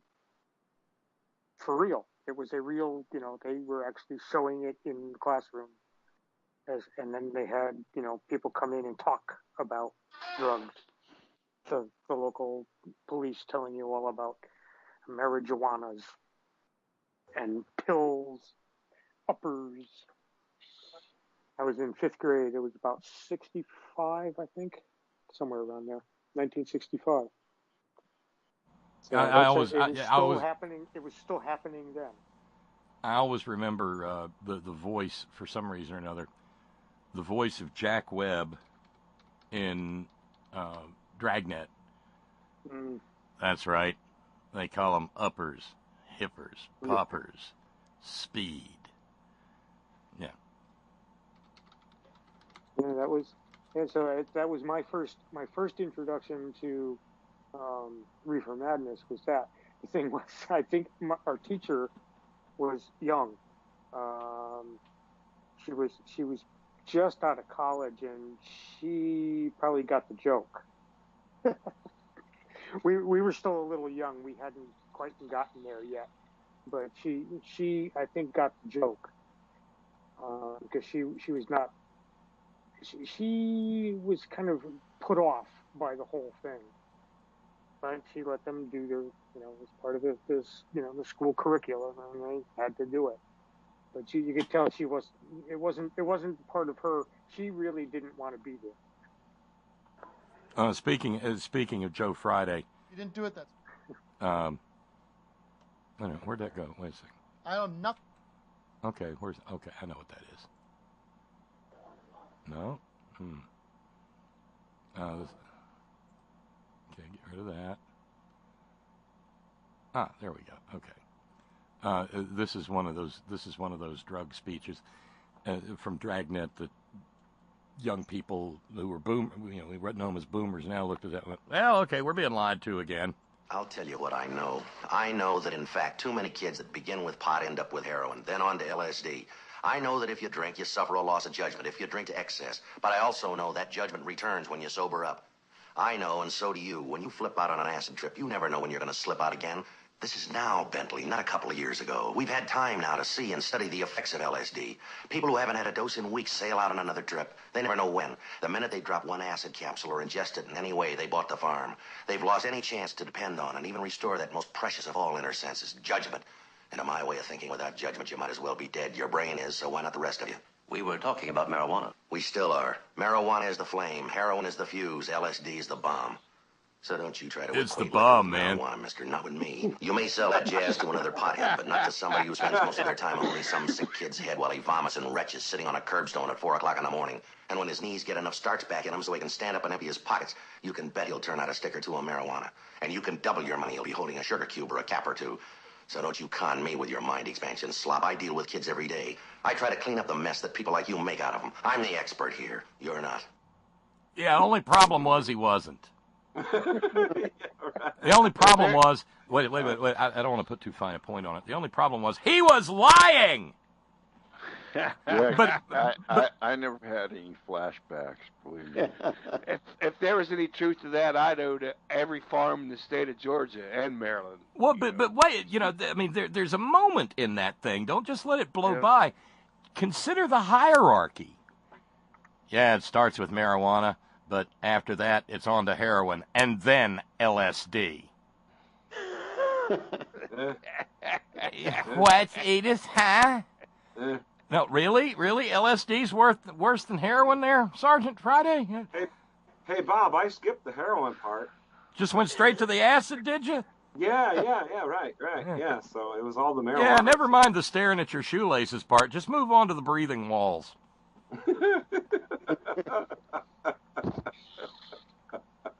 But that's what made the problem worse. When you lie to people about something and it turns out they find out you're a liar, then everything else is, and you can probably make the same argument relative to the opioid crisis. Well, they lied to us about pot. They lied to us about acid. Yeah, probably lying about these pills too. And Rush Limbaugh survived. All he had to do was go and pet a horse in Arizona for 6 weeks, and he was all better. And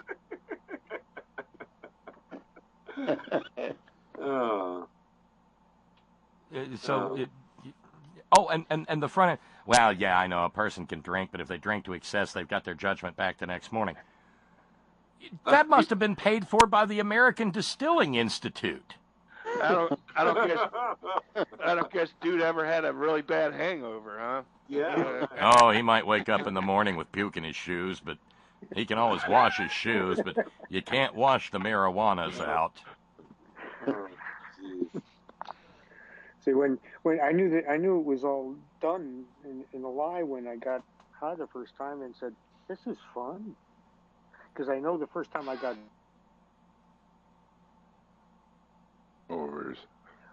well, when I first got drunk, I got sick. For a couple of days. And boy, I didn't want to eat anything. I didn't want I didn't want to touch alcohol, and I didn't for a long time. Yeah, I just want to just want to sit there in the dark and hear nothing, see nothing. Right. But then I got high, and it was fun. It was good. I wanted to go do things. It wears off in a few hours. And by the way, Robert in Australia with a recommendation for us. The colorized reefer madness is a real treat. Purple haze is real. Mind you, says Robert, any film with 35-year-old teenagers is always a real treat. Yeah, I should look that up. I haven't seen Reefer Madness since my stoner days a long time ago. So we used to go do the midnight showing.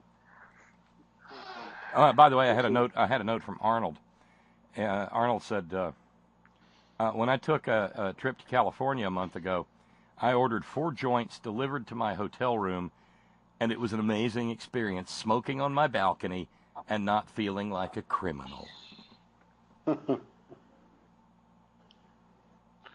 Oh, yeah, some towns have delivery services. Now, Duncan, I got a question. Don't you have to have like a local license before you can make a purchase? Is that a thing, or No. have I been No? No, to visit a licensed dispensary? That's only Right. if it's a medical card. If it's with legality, you don't need that. It's slightly less expensive. if It's you have medical. recreational now. Yeah, but it's recreational now. So I could, or anybody could go there with an out-of-state license and just get the same thing you did. yeah. Yep. How cool is that? My stepson has a Nevada license, but Yeah, that's why it's a tourism draw. I mean, he says the stores in Reno are better than this one. But well, and you don't, like Colorado, you don't have to show a Colorado license. That would defeat the entire economic purpose. I mean, that's why. Prove you're 21 years old. Yeah, but it doesn't have to be a Colorado license. No. Closest dispensary for me is Massachusetts, and it may be time to go check out Salem. Let me check in. Let me just check in real quick because we've got some listeners in the greater D.C. area where it is sort of legal. Are there any? Have any dispensaries opened in the legal part of D.C. or are they just not? Is it not that far advanced? Because it's my understanding that it's severely curtailed in D.C. Like you can't use it in the area that's the jurisdiction of the Capitol Police, for instance, and that takes in smoking a joint on the mall or up there where our little AIC headquarters were, and those condos and townhomes and that old federal architecture for blocks back behind Capitol Hill. But the other parts, I don't know if there are any dispensaries or not. Oh, but I do have a little bit of good news after all the Trader Joe's talk. Yeah, I will be visiting a Trader Joe's when we go up there later this month. And I don't know. From what Todd said, I may have to roll the dice and get a 6-pack of that Trader Joe's house brand Kolsch. That sounded awfully good. I'm sure they got Bud Light, Bob, for a default for you. Hey, I Googled. I had some good Kolsch in San Francisco. Just this local beer. I don't know what it was called, but it was delicious. Went out and shot some pool after my trial was over, and were you at a disadvantage because the pool table was actually level, Rick? No, actually, it was the best pool table, one of the best ones I've ever played on. Even though it looked like the felt looked like it was all torn up and stuff. I mean, it was just older, but it was really a true roll. There was like no table. Like most tables have quirks in it. This was like really, the balls rolled the way they should. So you sound like a bit of a billiards aficionado. Is that safe to say? I am. Well, then I got the place for you. Okay. If you ever get back east this way, you need. I think it's still open. Somebody in northern West Virginia can correct me if I'm wrong. But there's an institution in Morgantown, the home of West Virginia University, my alma mater, Harvard on the Mon. Right. It's been open since before the First World War. Oh. And in fact, there are World War I doughboy recruiting posters on the wall, or there used to be. And it's simply called the Met Pool Hall because it sits beneath the old Metropolitan Theater, where people like Burns and Allen played on the vaudeville circuit. And cool. and they've got 8-foot single slates. They've got actual billiard tables, what ain't got no pockets, and you play that game where you chase the balls around the table all day long. And none of those annoying bullshit put a bunch of quarters in machines. You go up, the guy writes your name down and what time you signed on, and you play by the hour. Okay. Or Sounds used like to. fun. Or used to. Yeah, it was an institution. Hmm. And, cold beer and, right. Hey, Bob, Sound- you just see that like map fun. I put in the chat? Hang on here. No, I did not. I was checking in. Those are weed stores in Washington, D.C. area. Oh, no kidding. No kidding. Are you planning a visit there, Sparky? Well, No. I didn't know they were there. Hell, I might. I'm Steve, not that far away. I had a feeling it might be closer than you thought. Yeah. No kidding. I'll have to call first to see what the restrictions are. I'd hate to ride all the way there and say, Oh no, wellness center, capital city care. No, you'd The have places, you can look them up that way. to. Yeah, Just call 'em. that looks like those look like medical establishments.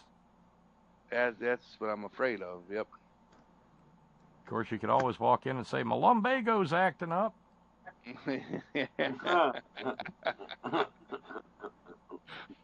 Oh, I got a migraine. Clarity's with us this evening. Clarity had a gig last week. How'd the gig go, Clarity?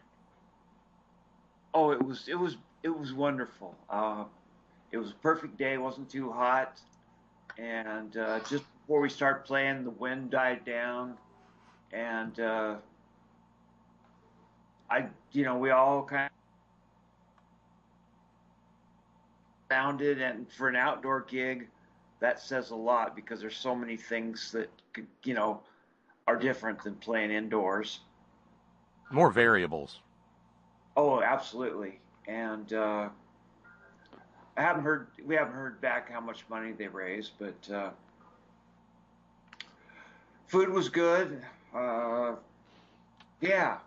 But what I wanted to talk about, the first subject matter that rolled around, I went to my dispensary, which is a half-hour bus ride east of here, on the east end of the county, because the west end is all we don't have dispensaries allowed.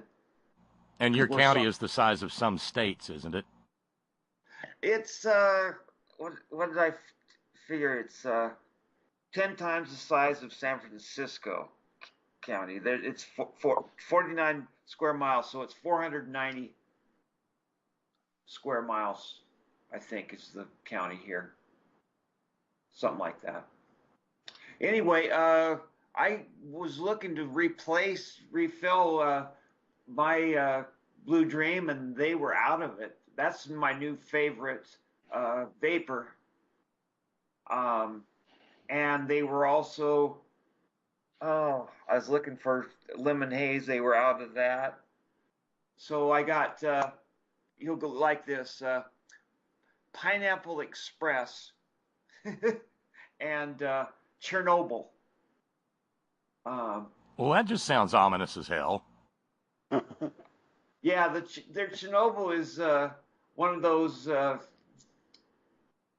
What you were talking about earlier, not feeling like a criminal, when you're out just kicking back, smoking a doob. And do you feel like you've just been nuked after having that, Clarity? Well, the way I like to describe a good sativa is your third eye, the middle of your forehead, feels like it's melting sand. I think that's the best way I can describe a sativa. But I was just going to say that, we don't have to get the paranoia blues anymore. It's just a sign that you have a really excellent sativa. But that's not what I came to talk to you about either. Okay. Tomorrow we're going to go in here into the local high school auditorium and record a live demo, and we're excited about that because that's kind of between us getting some better jobs. We don't have a decent recording of the band, and it costs too much to do a real studio recording, so we're looking forward to that. And we've got a new sub that we got to work in before our next gig. That's July 7th. And I found out that my niece, who has she's my brother's youngest child, who we didn't even know he had a youngest child until she was in her mid-30s, and just before he went out to Vietnam, he had a fling with some girl, and I don't know how he kept it a secret. But anyway, she's coming, and she's going to stay at the Red Lion with us and bring her girlfriends. And I've only been with her one other time because she lives on the other side of the state, and we run in different circles. But I'm really looking forward to that gig coming up. And my voice feels pretty good in spite of one of the worst allergy springs I can remember. Just everywhere you go, there's pollen just piled up on the sidewalks. So that affects my voice somewhat. The antihistamines I have to take to be able to breathe, dry out my throat, you know. But that's all. I just, you know, in Oregon, we got the governor race is starting to heat up. Found out that the Republican that's running against Kate Brown was the minority guy in the state Senate. I don't follow state politics that much. But he's, you know, kind of a prosperity gospel, Trumpanzee light, you know, and they're going at Kate Brown about the budget because she has not relented about covering every Oregonian, you know. She signed a 5-year contract, you know, with Medicare. So she's hoping that by the time that's towards the end, which is 2022, that we will have everybody covering the state. But she's in this biennium, we're down about $1 billion. So they're trying to paint her as, you know, the most ultra liberal governor in the United States today. And so there's a lot of money coming in, you know, dark money that's, you know, trying to pick at her any way they can. I really respect the woman. She's a good politician, and she's taken, you know, she's never relented on her support of the gay, lesbian, transgender, et cetera, alphabet soup coalition here. And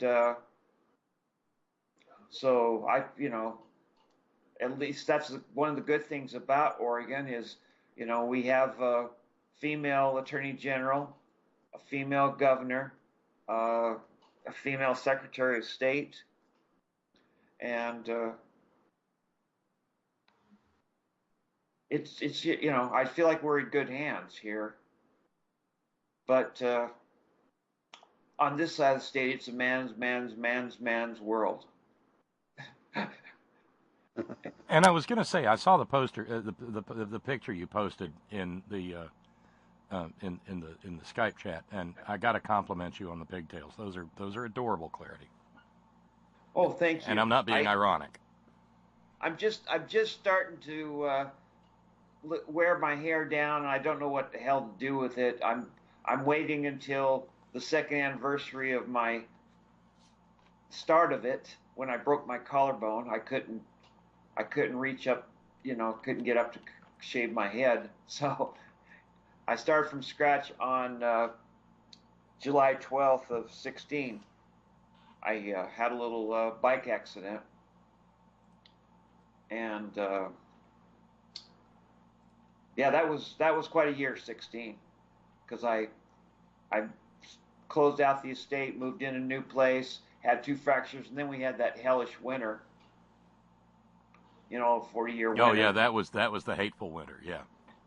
Yeah, and I spent about half of it with a cast on my arm. So I was next to worthless. Yeah, that wrecks your balance a little bit. It sure does. And I was afraid because I had one time before when I hurt my right arm and I overcompensated, and right after I got through with PT and I hurt my left arm because I was babying, you know. So it pays to always be doing a little bit of strengthening and stretching stuff. I think it does help you, you know, gives you a little bit more agility and lowers your likelihood of falling down. And not drinking tequila anymore. That's really increased my likelihood of not. That's really the key to the not falling down part. I think so. Yeah. But, you know, I kind of went the same stages, you know, as a late teen. I didn't really get into drugs until my senior year. I mean, I started smoking pot when I was 15.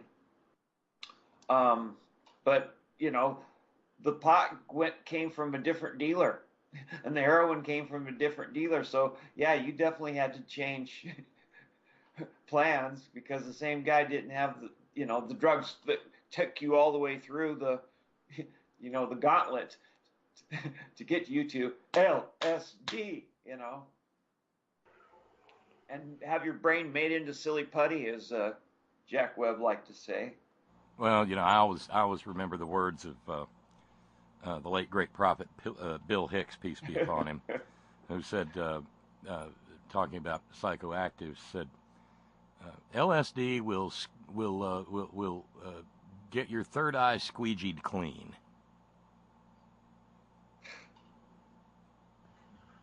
Yeah. All right. I guess Steve's gonna. Steve had to bail on us. Steve, good night and take care and be well and have a wonderful weekend. A little update on Agnes, who is the research department this evening. Tells me that yes, the Met Pool Hall is still there in Morgantown, West Virginia. Rick, if you ever have to come to Morgantown to do some sort of highfalutin defending kind of work. And it's a special place indeed. So it's 7 minutes past the hour. There's a $100 challenge on the table. We are $25 into it. We need $75 more to meet that, at which point we will have only $240 to go to finish fundraising on the evening. And it would be awfully nice if we could, because that's the only way we keep all of this on the air. So, you know, that's where it is. Erwin, were you going to say something? Well, I was going. I had emailed you earlier about the concert here in Missoula, Montana. We don't get too many concerts, but we had Steely Dan and the Doobie Brothers last night. So. Well, Steely Dan minus either the Steely or the Dan, depending on how you look at Walter Brecker. Yes. Yes, Donald Fagen, about the first thing he said was, unfortunately, my partner isn't here. Something came up called death.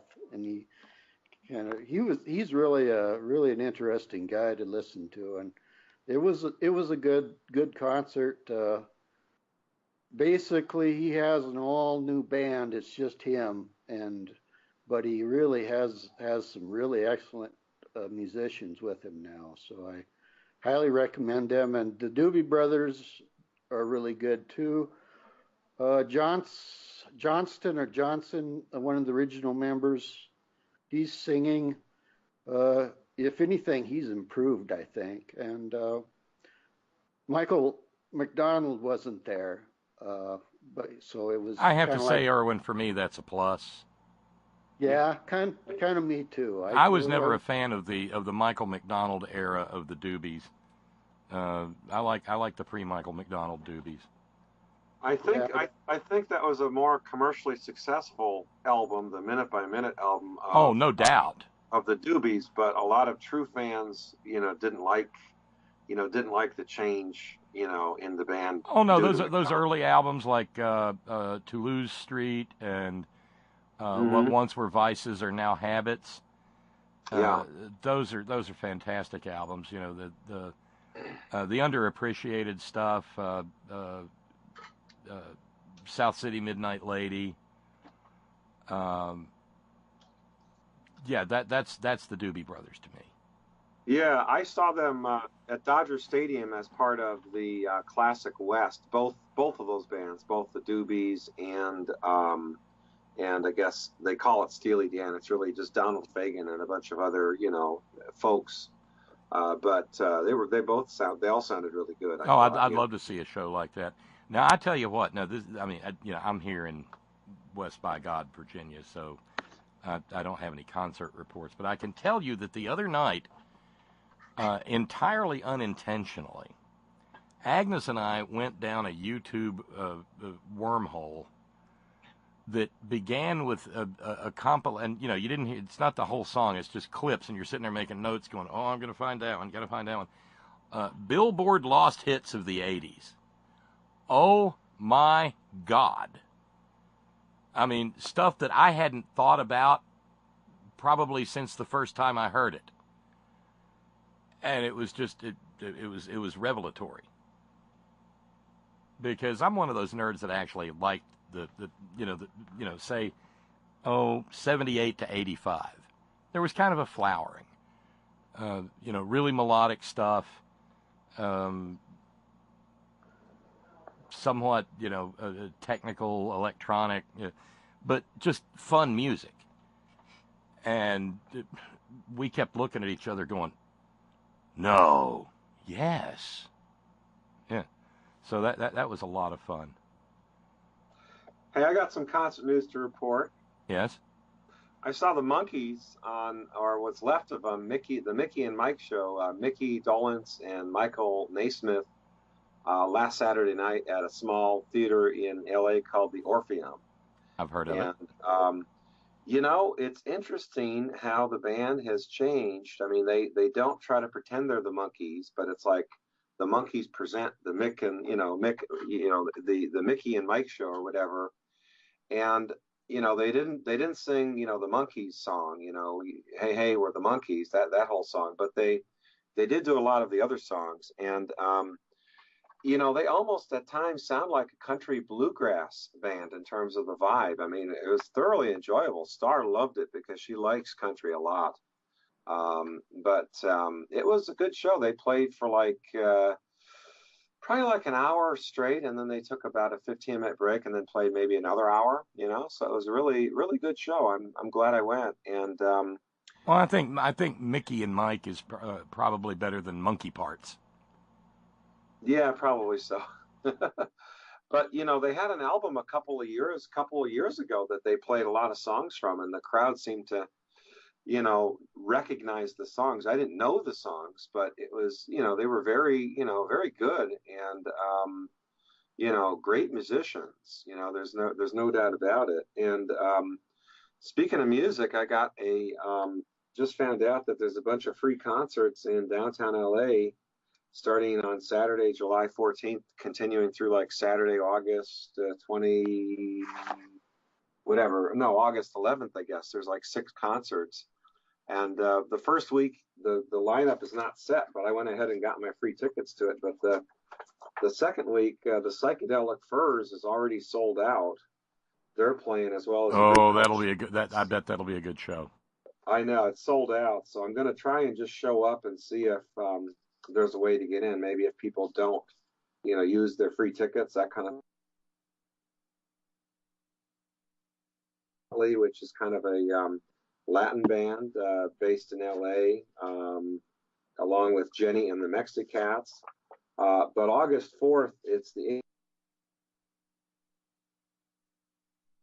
All-Stars, and August 11th is Pat Benatar and Neil Giraldo, as well as somebody named Lucy. And then on August 18th, it's Smash Mouth, along with that might be fun. The Spin Doctors is the second band. Yeah, so. Oh, those will both probably be a blast. Sounds like you've got a busy dance card. Well, let me suggest, since we spent a lot of time talking about Bourdain, or I did earlier in the program, for members of the Horn Family Community Congregation in the L.A. area, or wider environs, because it's spread out, if you want to do a remembrance of Bourdain, make your way to your nearest In-N-Out burger. He absolutely freaking adored In-N-Out burger. So do I. In-N-Out burgers are great. You know. If I had a Popeyes anywhere nearby, I would go and lift a spoonful of mac and cheese in his honor. That sounds like a good idea, Bob. I'll probably do that. They're all over Reading now. Yeah, I've got one like about a mile and a half from where I live. Oh, Rick, I gotta ask you, you gonna find a sports bar tonight to watch the Warriors? Oh, Yeah. You know what? I forgot the game was on. What time's it start? 6? 6 o'clock.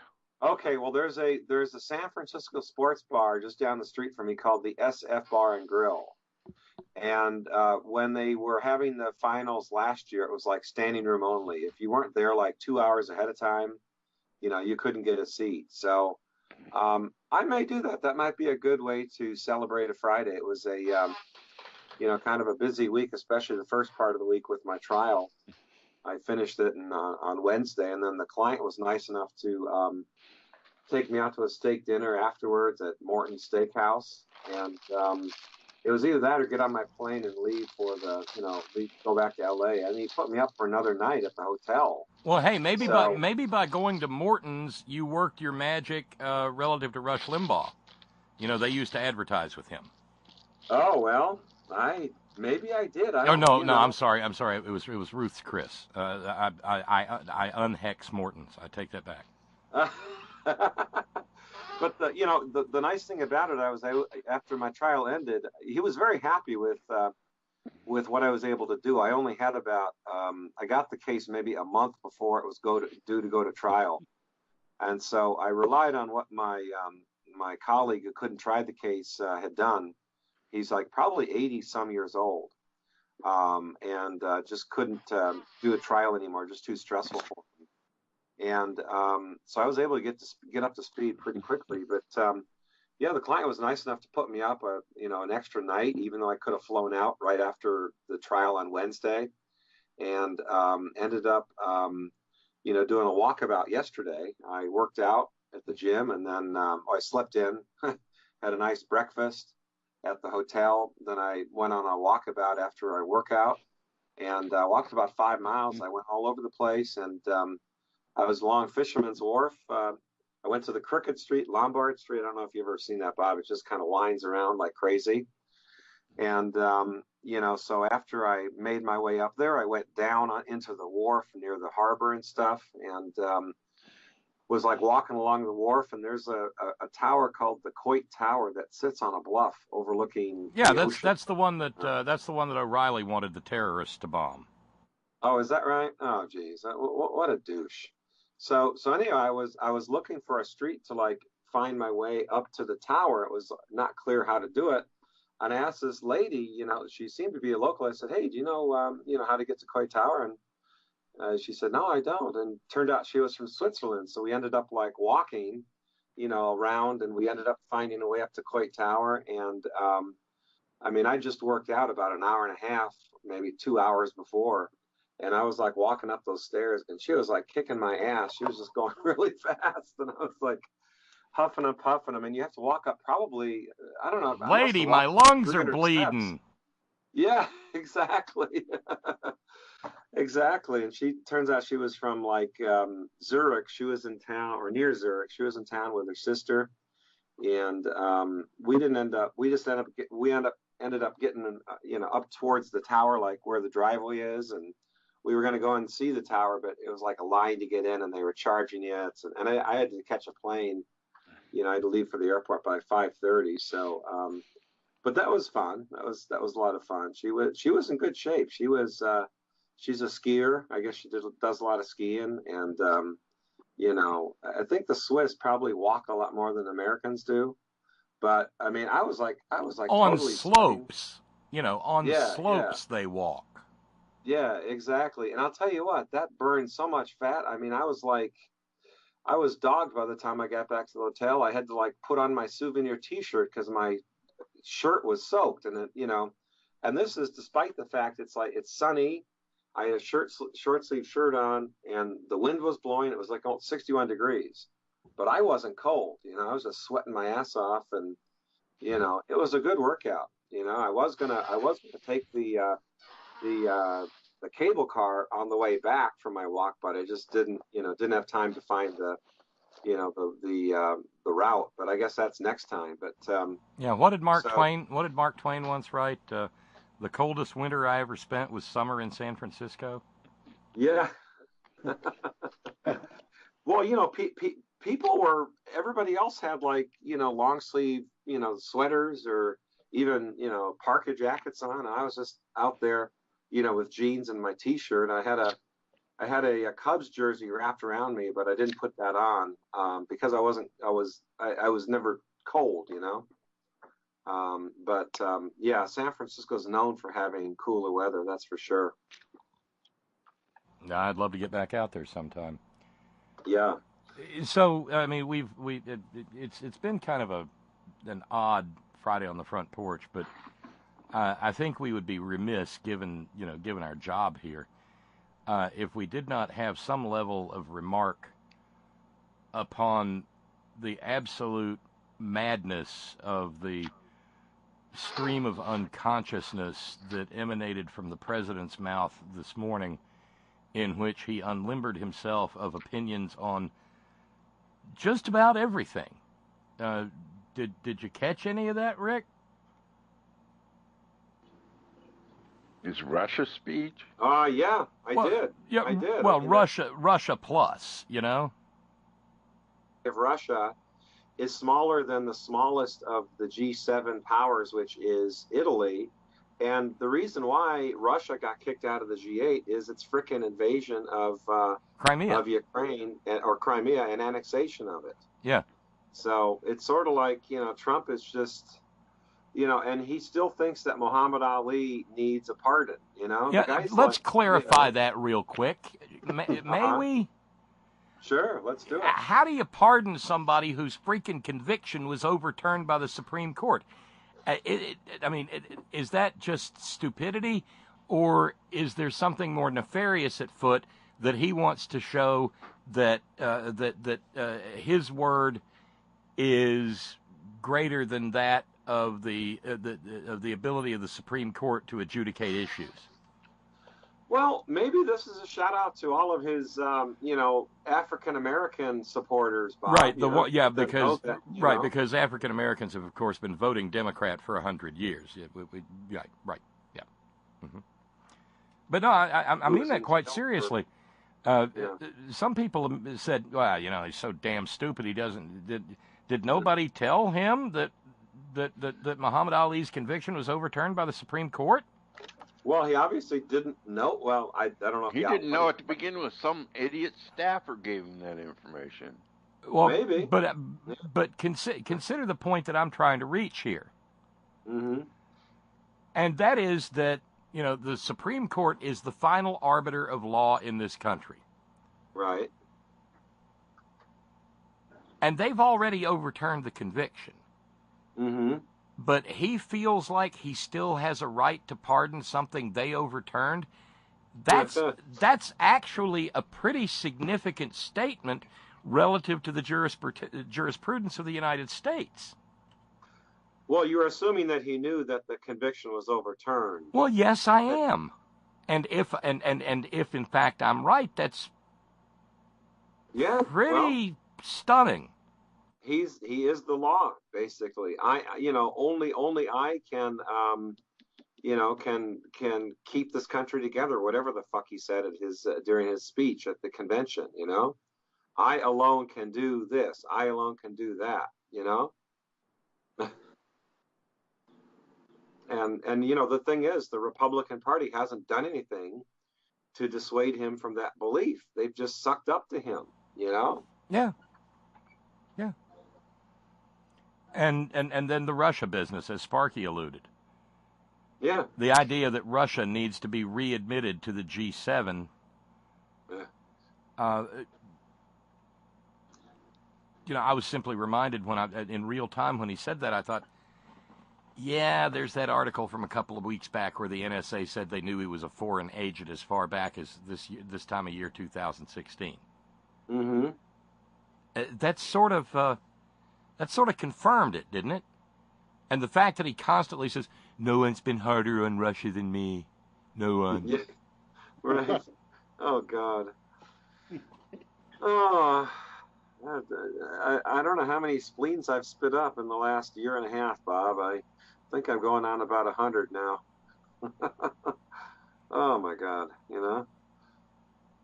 it's like nothing makes, again, I think part of this is, I think it's a strategy to get people so they don't trust themselves and they get, to induce vertigo in people, so they don't know what's up, what's down, what's right, what's wrong, whatever, Yeah, well, exactly. I think vertigo is a good word. The sense of dysphoria Mm-hmm. that comes with not being able to keep up. Mm-hmm. Oh yeah. Because that thing this morning was a smorgasbord of crazy. It was. I mean, and then some of the people on CNN were saying, well, maybe he mentioned that because he feels he's isolated and, he feels that Putin would talk to him at least at the at the conference, Poor Donnie, it's like he's such the victim. I mean, nobody likes him. It's not his fault. Oh, I just hope we can survive this man. I mean, God forbid if he, number one, if he gets reelected, and/or number two, if there's not a Democratic takeover of one or both, branches of the Congress. And I must say I'm not too impressed by the Democrats showing in California in these contested congressional races. They finished behind the Republicans. I think the 8 seats they're targeting, I think they finished second to the Republicans in like 7 out of the 8 races. Even races in which the Republicans are retiring, like I think ISIS's seat, I think the Republican, had more votes than the Democrat. Now I know part of that is that there were so many candidates on this jungle ballot, but I'll just talk to Sparky here for a second. I know that my understanding is that Nunez won like 58-32 against his main challenge. I wasn't following that race. Weren't you? No. No, all I care is about my stupid congressman, Doug LaMoffa. So what's he doing? What did he do? Well, he's going to be running against, first time there's going to be a woman running in my district and forever for Congress. Mm-hmm. I mean, we had a woman a long time ago in state government, but not federal. I mean, besides the 2 senators. So how did the Democratic challenger do against LaMoffa or whatever the guy's name is? Well, she's a Justice Democrat that's been endorsed by the Young Turks and all that shit. Okay. And she seems like a pretty smart individual. She's got a degree in agricultural something from Chico State, I believe. And I voted for her, Aubrey Denny. Okay. She wasn't the established Democratic candidate, so I didn't. Okay. Just like I didn't vote for Feinstein. Yeah. So how did you do in relationship to the incumbent? How far ahead was the incumbent of her?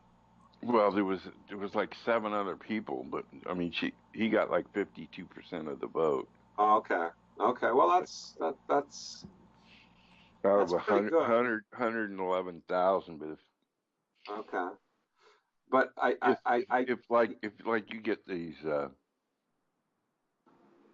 March for Our Lives change thing, people who come through an area like this. Yeah. They're going to go on a 50-state tour, and if they get young people and invigorated, who knows? Well, I've heard that combined, the Gen Xers and the millennials outnumber everybody else in the country now. So that if you could get them to vote, as a solid block, that you could really change things. But I mean, we've been talking about the young vote ever since what was it? Was it the 21st Amendment that lowered the voting age to 18? And it really hasn't been that reliable, Shoot, I couldn't wait to vote when I turned 21. Yeah, no, me too. I was 17 at the time of the 1980 caucuses, and but I was going to turn 20. I was going to turn 18 before the election, and so I was able to to caucus and then voted in the election. Although I'm trying to figure out how I could have done it, how I could have voted in the 1980 election if I wasn't. Okay. The election was in November. Yeah, never mind. I was just a week past 18 when the elections were held in 1980. So, but I guess I just hope the Democrats can swing a few of these Southern California Republican seats to Democrats, because they really should be able to pick up like 4 or 5 House seats in a year where the president's a Republican. They really should with Trump. It's like, if not, I hear there's I think like 25%. There's a 25% gap in the number of people who say that. I think something like I guess people by a margin of 25% say that that it's necessary to have a check on Trump. As far as voting for Congress people. I'm just hoping that that materializes. I don't know.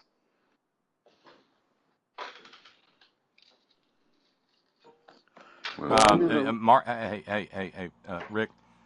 Marty wants you to know. He says, "Tell Rick I'm ashamed of him. The 21st Amendment, that was the repeal of prohibition. The 26th Amendment lowered the voting age, unless I didn't hear him correctly." Of course. There you go. I know. Math death. What can I say, Bob? Too many amendments. Ciphering. Okay. There you go. Yeah. I was going to say that in Montana, we only have one representative here because of population. Our current representative came in when Zinke got into the Interior Department. I don't know if you heard about Gianforte punching out the. Oh yeah. Yeah, he's the one that's the incumbent here, and I voted for a lawyer, consumer rights lawyer from Billings, but he got beat by a woman named Kathleen Williams. So I'm hoping that something miraculous happens, but I doubt it. But that's kind of the way it is here. So thank you. No thanks necessary. Thank you. You bet. Yeah, glad you could join the group this week. I know you were having issues with your, I think, mic last week, weren't you? Or was it 2 weeks ago? Yeah, I just have an iPad, and I just hadn't used it before, so. Okay. Yeah, but the nice thing about the iPad, as we learned from Larry there in Berkeley, is that it has a pretty fantastic microphone on it, and you've come through very clearly. Well, that's good.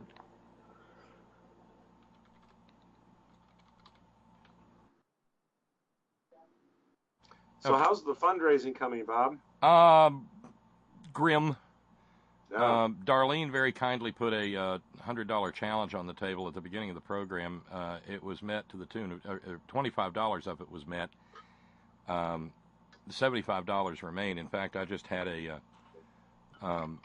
note come in from someone who contributes to the program but wishes to remain anonymous, and said, please, listeners, Horn family community members, contribute your hard-earned money to support the Horn, please. And I sincerely appreciate that's a very, very kind sentiment.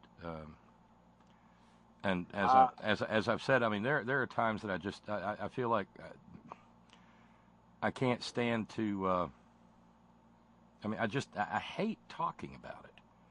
I prefer the issues. I prefer the cussing and conversing and the carrying on and even occasionally the serious stuff we do. But like I've said a million times before, it's the only way this stays on the air. Bob, did you get my challenge of an hour and 20 minutes ago or so? No, I did not. I didn't see that. Oh, yeah. I said, hi, Bob. It's called a post-trial challenge. I said, hi, Bob. Just got back into town after finishing up my trial on Wednesday in SF. I'm going to offer the following challenge. I'll toss in 10 and we'll double it to 20 if met. Then I'll toss in another 30. And the 30 represents 25 from, I think, last week, which I didn't get around to putting on PayPal, plus a $5 penalty that I've imposed on myself, Bob. You know, so 30 is guaranteed. For a tax lawyer, you're rough on yourself. That's not the first time you've imposed that penalty. Well, thank you. So that means there's actually $110 worth of challenges on the table.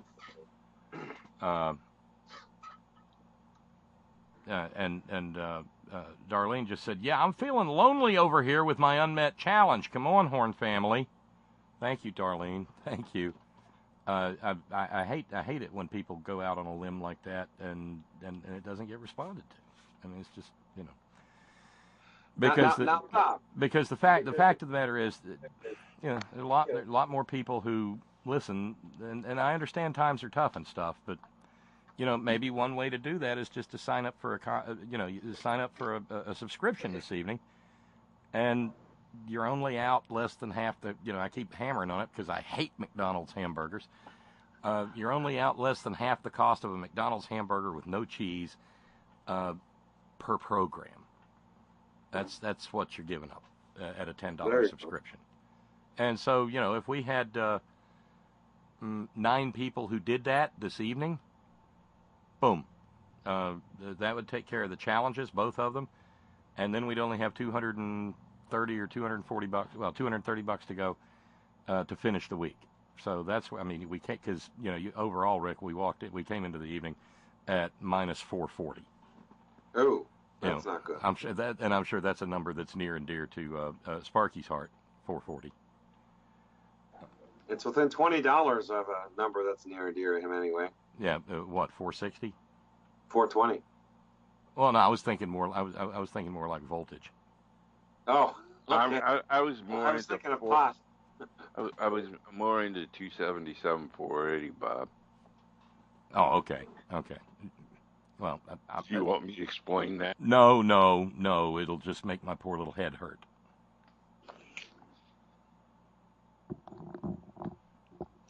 Never mind. Okay. I mean, I don't have anything to take the sting out, like lemon ice or whatever. By the way, the lemon stuff and the blue, based on responses of the Horn Family Community Congregation, the lemon stuff and the blue hooses are definitely big popular among the community. Lemon haze. Lemon haze. Okay. And blue dream. Blue dream. Thank you, Clarity. Hey, what was that? I saw one of you. You know, you tweet, and I see your tweets, and I try to like as many of them as I catch. I saw one that you posted some picture of like the internal structure of skin, and you said you were on fire from the inside out or something. What's going on? Oh, that was a haiku that I was doing my electrolysis, and as my practitioner said, we're getting into what she called a tricky part. So that's the first line is tricky area, and then the second line is removing the brush today.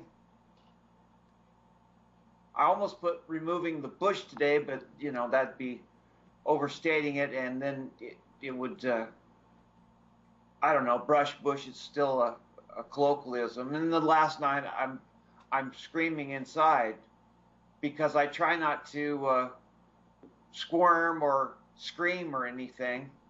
And I was reminded of you talking about chomping into that Scotch bonnet. And it was funny because it was probably some of the most intense pain I've had since I started doing it. And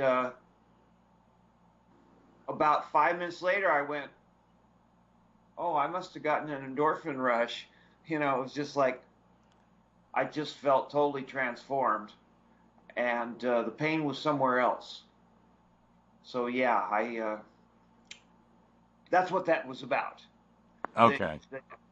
I think I punched in electrolysis, and that's what came up in the GIF feed. But it was pretty obscure. Okay, well, those moments of curiosity just come along, and you don't want to just say what, huh? On Twitter. I figured we might have a chance to chat, and I would just ask. But I guess I do have something to share with the community. Wednesday was 9 months until I have my surgery. Wow. I have a surgical date now, March 6th of 2019. So you started a countdown? No, I'm going to wait till 90 days before, because it's, which will, start a little before Christmas, and go from there. But yeah, it's real now. It's not it's not hypothetical. And so they put me on towards the top of the scheduling for intensive electrolysis. I'll be going once a week starting in August.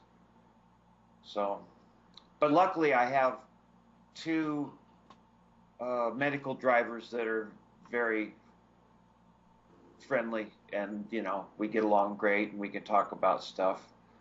Except for that one Republican woman that insisted talk radio. It's been, a fairly good experience with all the drivers are, nice people. One guy is very interesting. He's a very conservative guy, but he's, doesn't come across as being judgmental. What you might call a quote unquote good Christian. But then again, his wife runs the, what do they call it? The pregnancy center. Trying to talk girls into not getting an abortion. Oh, yeah. Those frauds, the so-called crisis pregnancy. Yeah. Yes. Yeah. So I don't know. I guess all in all, they mean well, but I don't think this, as you do, the state has any business into women's business. Well, they talk about Roe, and I don't know if I brought it up before, but I heard somebody talking on KPFA about the Roe decision, and that the one that they should call up is Shemp v. McVeigh, I think it is, and it's about a guy that had this disease and he needed a blood transplant, a blood transfusion from a rare type of blood, and he found out that his cousin or something had that type, and the cousin said, I'm not going to, he was a Jehovah's Witness or something, and he said, I'm not going to give any blood up, and the guy ended up dying, and they took it to court, and they said, no, you can't compel somebody to donate a body part or an organ or anything else, even if it will save the life of the person that's the recipient of that donation. And that, I don't know, it's a right of privacy, it's a right of, all these things kind of... Bodily integrity. Yeah, exactly, which Roe did, it was decided on an economic, that it was, people that were, well-to-do could go right across the border and get an abortion, or fly to Switzerland and get an abortion. And Miss Roe, she couldn't. I think that was, that's what I got out of it. So, I think that Roe is still definitely in danger, and I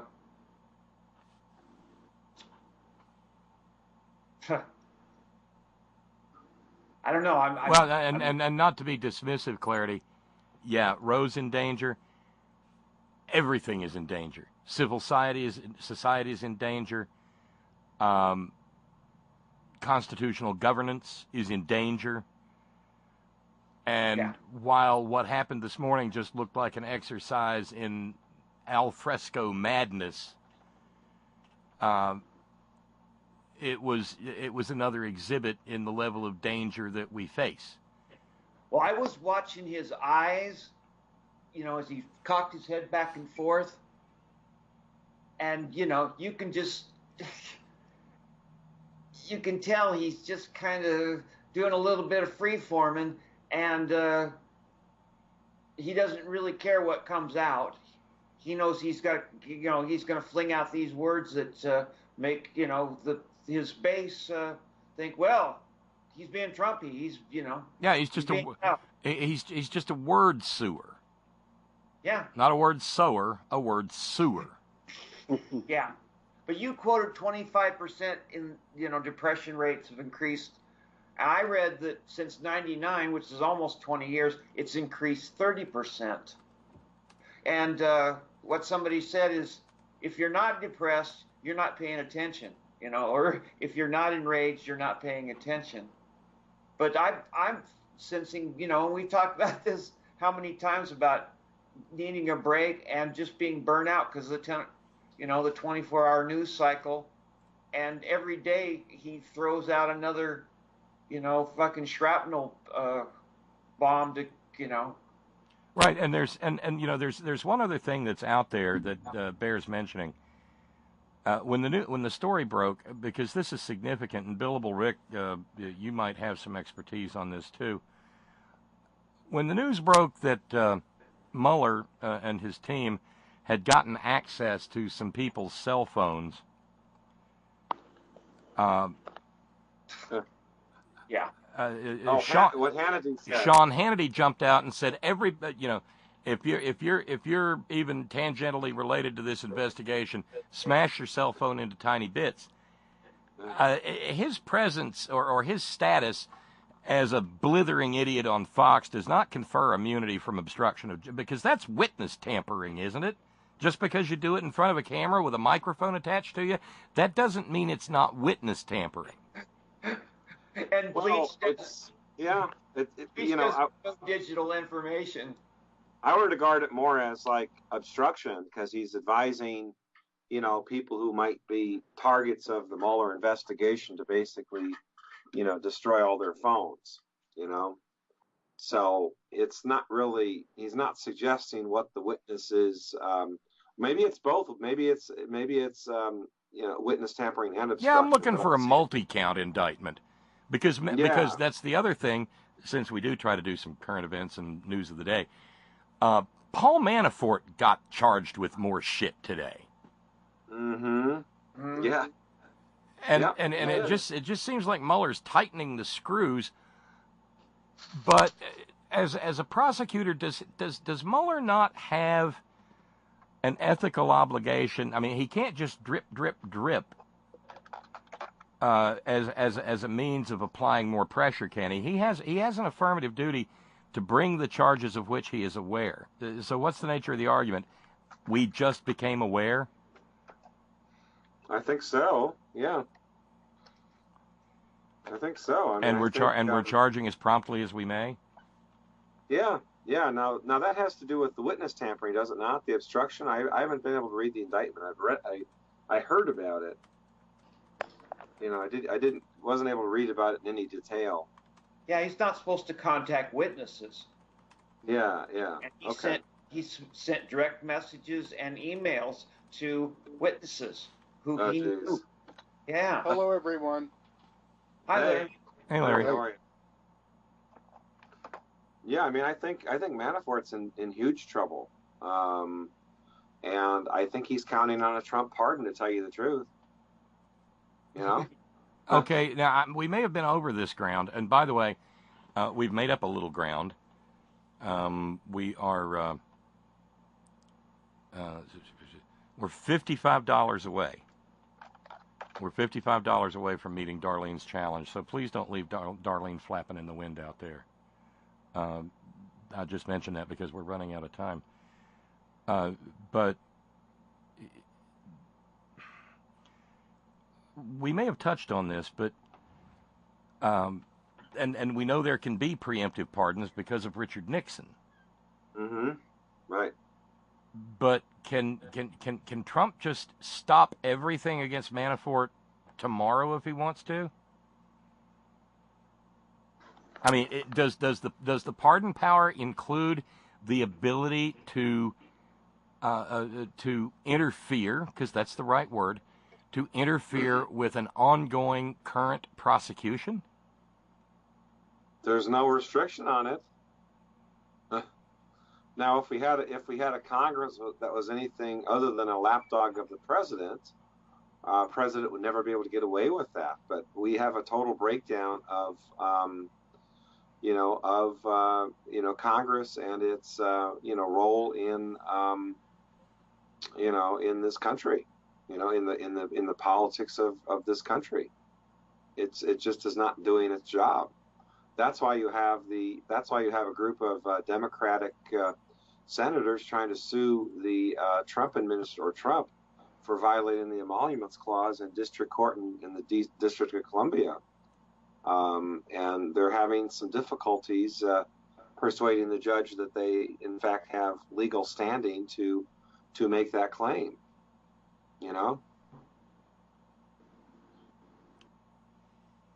And along just to make sure that we get a couple of the more the other thing. Let's put it that way. The other thing, I saw a photograph today, and it accompanied a Facebook post. Okay. They called the police on Oregon Senator Jeff Merkley the other day when he tried to get into one of our kiddie concentration camps. Mm-hmm. And that was shocking enough. Well, he finally got in. Mm-hmm.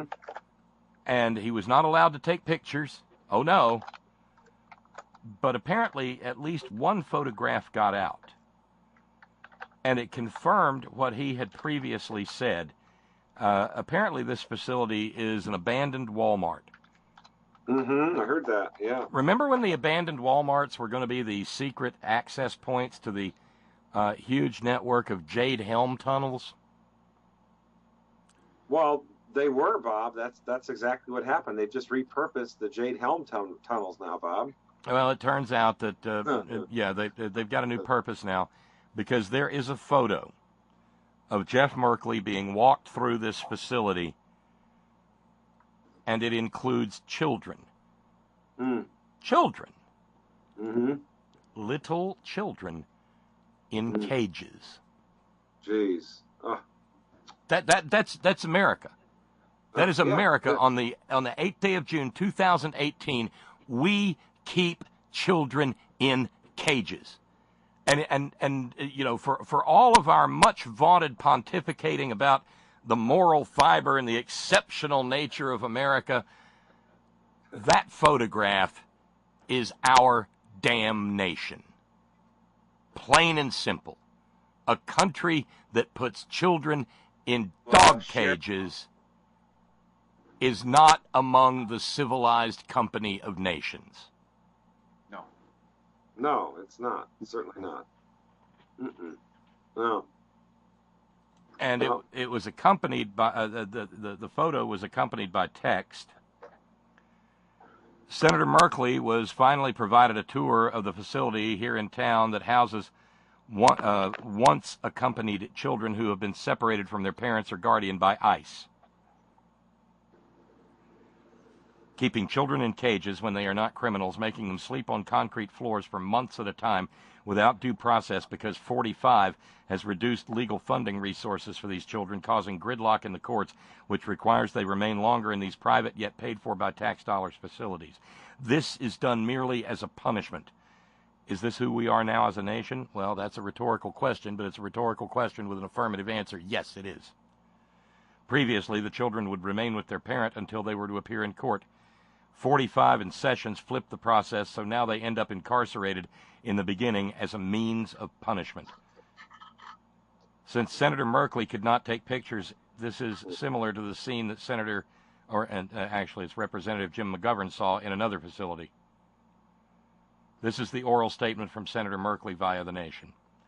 The makeup of that processing center is shocking when you see it, but let me go to the heart of the issue. The issue is this new policy of when families are seeking asylum, their children are torn away from them and sent who knows where. The parents are beside themselves, not knowing what happened to their kids, and they never know if they'll see them again. This is a version of trauma. Families seeking asylum have by definition experienced trauma abroad and perhaps trauma en route. So finally they get to the border and they think finally we're safe. But instead they're put into this prison-like facility. I wouldn't say like. I'd say concentration camp. And separated. And put through this new ordeal. I'll tell you what was very difficult to see. One room had smaller cyclone fences. They look like the way you construct a dog kennel. They're larger, but that's the thought that comes to mind when you see them. Then they have these space blankets, light foil blankets, which is a very strange sight to see kids using a space blanket as a cushion, but they don't provide any cushion or as a cover for privacy. There's no mattresses in that section. After they go through interviews, they go into a big warehouse. I called them cages, and the White House said that's unfair. They aren't cages. We'll call it a cell then. It's a cyclone fence-constructed area. There were all these boys in this big enclosure, maybe 3 to 4 dozen boys, and they lined up from smallest to largest to get ready to go eat. The tiniest kid at the front of the line, he was knee-high to a grasshopper. He was 4, maybe 5 years old. They go up in age to 16 or 17, and they're kept all together. And this is a crime against humanity, and Jeff Sessions and Donald Trump should at this very moment be apprehended and sent immediately to The Hague to stand trial. Amen. May I say amen? Absolutely. Yes. Absolutely. Well, unfortunately, it wasn't that long ago that we were talking about how another U.S. president should have been, and actually the acting president, we'll call him, should have been sent to the Hague for attacking another country without provocation. And they still roam free as far as I know, right?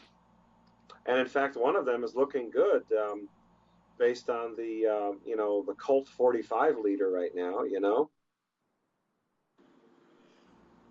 Let's not forget he kidnapped Bertrand Aristide and shipped him over to Uganda. Are you talking about Bush? Was that Bush? Was that Obama? That was Bush, I guess. Yeah, that was. Yeah. Yeah. That's true. Yeah. Yeah, didn't want Haiti to go that way. Yeah. Yeah. So, yeah, we've lost our bearings ever since 9/11, 2001. We just have not.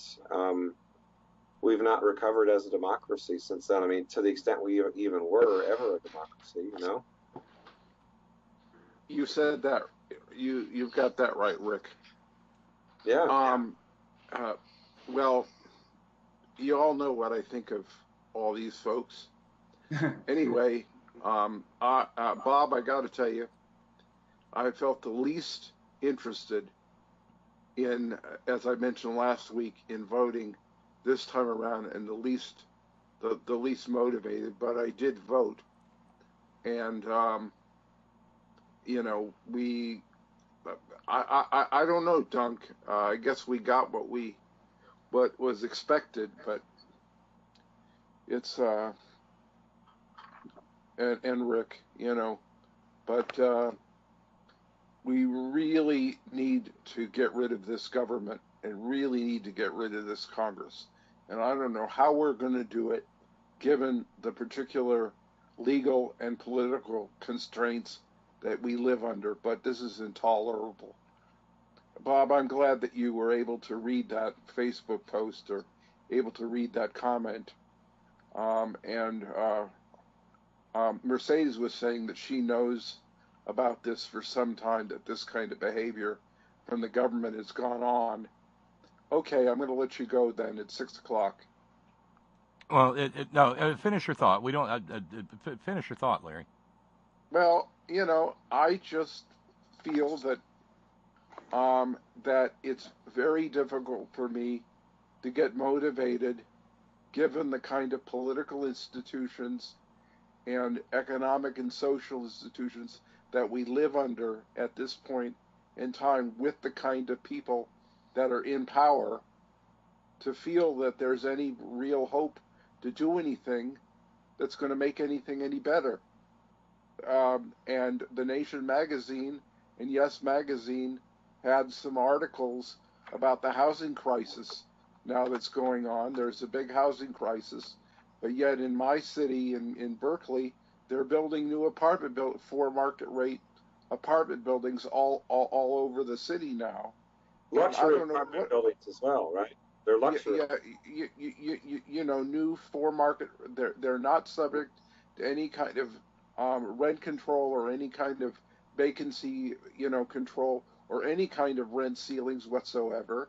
And apparently the homeless population, which I have always seen here in Berkeley, I've always seen homeless people here in Berkeley. Apparently now the rest of the country is getting a taste of what I'm always frustrated, Bob, but it doesn't appear to be getting much better, and something eventually have to come to grips with the fact that we have to change our social and political institutions if we want to have anything close to a democracy. And that's an opinion, folks. That's not a fact. That's just my in my humble opinion. So I don't know if you can. Anybody wants to add anything to that? That's fine with me. It just is. Well, I think I think Larry, the rich are getting richer and the poor are getting poorer. Just look at the so-called Tax Cuts and Jobs Act bill that just passed at the end of last year, and I mean that's like a huge giveaway to the rich. It's not going to help average people. In fact, I don't think I think most people have said that it's actually hurt them.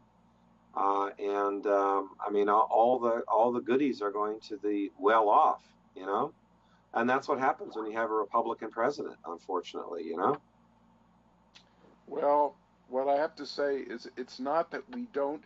Bob, are you still there? I am. Me and Rick? No, I'm okay. Listening. Yeah. What I have to say about this is this country has enough money. It has enough wealth. It can do more for people and provide jobs for people. And we have a friend of this chat group that just lost his job. And the reality is we have the resources to be able to provide or repurpose our manufacturing base and be able to provide ways for people to be able to at least eat and have housing and perhaps have a little bit of leisure and a little bit of spending money so they can have something of an enjoyable life. And this government and these people in Congress, statewide and also federal, don't seem to give a good goddamn about that. And if they're not going to do anything about it, then I'm a disabled person and I'm vulnerable, so I can't go out there by myself and do anything about it by myself.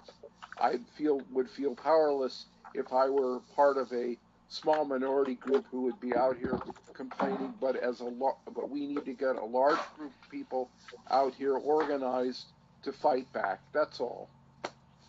That's all. Never give up your vote, Larry. Yeah. And let's be clear. I know. I've been voting since 1972, so I'm just telling. Well, the people I never give up your vote. Yeah, we have a state assembly person here that bought her way into the office, and I don't know who she is, but she's probably going to be our state assembly person. And Tony Thurmond gave up his seat to run for school superintendent, as you know, Rick and Doug. But I wish he'd stayed in office, because I know who he is, and I knew who some of the other people who were running for that seat. But this person who managed to get 30% of the vote over 15%, I don't know who she is. See what I'm saying? Yeah, I mean, the thing with this jungle primary is that's about all you need to get to the final two. If you have 10, even Dana Rohrabacher, down in is he an Orange County representative in the House? He got 30% of the vote, but he's been in the House like 30 years, and he only got like 30%. And so he's going to face a Democrat. All you need is a sizable, minority vote or chunk of, basically, 30% is all you need. You don't need a huge, you don't need the 50% if you have that many people in a primary. Well, Feinstein, surprisingly enough, won by a very big margin, which really freaked me out. It really did.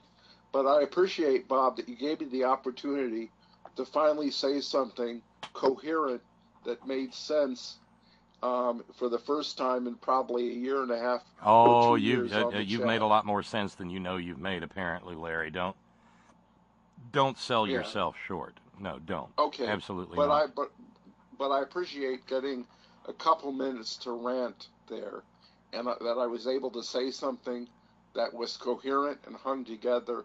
I appreciate you, and I appreciate everyone for allowing me to do that. Thank you. You're more than welcome, Larry. Game time. I'm out of here. All right. You betcha, Larry. I'm gonna roll on for. I'm gonna roll for just a couple of more minutes here. One, I'm proud to announce that via an anonymous contributor, both Billable Rick's San Francisco Trial Challenge and Darlene's challenge have been met. Hallelujah. And awesome. Thank you also to Sharon. Thank you very, very kindly. So those are met, and that leaves us with $200 to finish the week. And maybe that'll happen overnight, or if not, we'll talk about it on Moran Monday. I don't want to. I don't want to. I mean, we started the program talking about the death of Tony Bourdain, and in this era right now, it feels a little like maybe what the death of Hemingway must have felt like to people back in 1960. And how odd that they were both 61 when they decided to check out. And earlier I mentioned some scumbag on Twitter who had been burnt to the ground by Bourdain earlier, who decided to take out his vengeance on a dead man. And I said that was about as nasty and sleazy as it can get. But as if we needed any reminder, we're going to finish with some audio, and maybe it may be deemed unnecessary, but I think it is necessary to point out how awful the right wing genuinely is. And the fact that they have no amount, not a shred of common decency.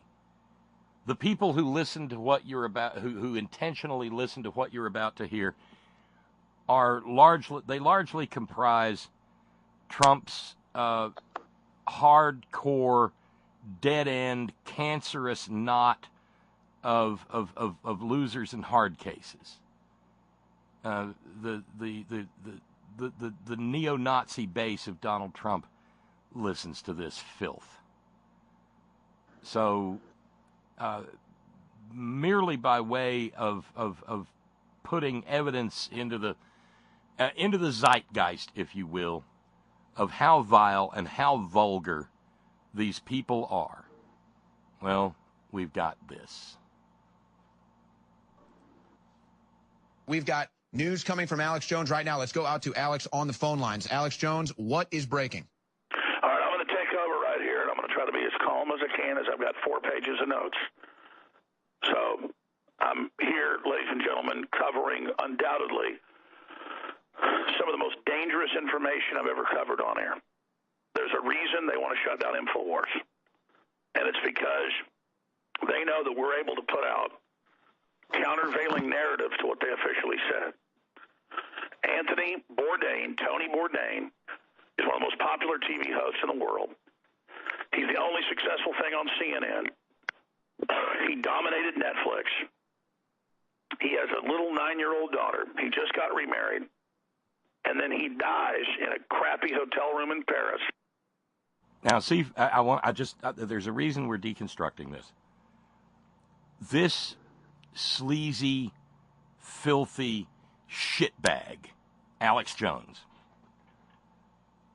tells his audience of mouth-walking knuckle breathers that he has the inside skinny, that he knows things.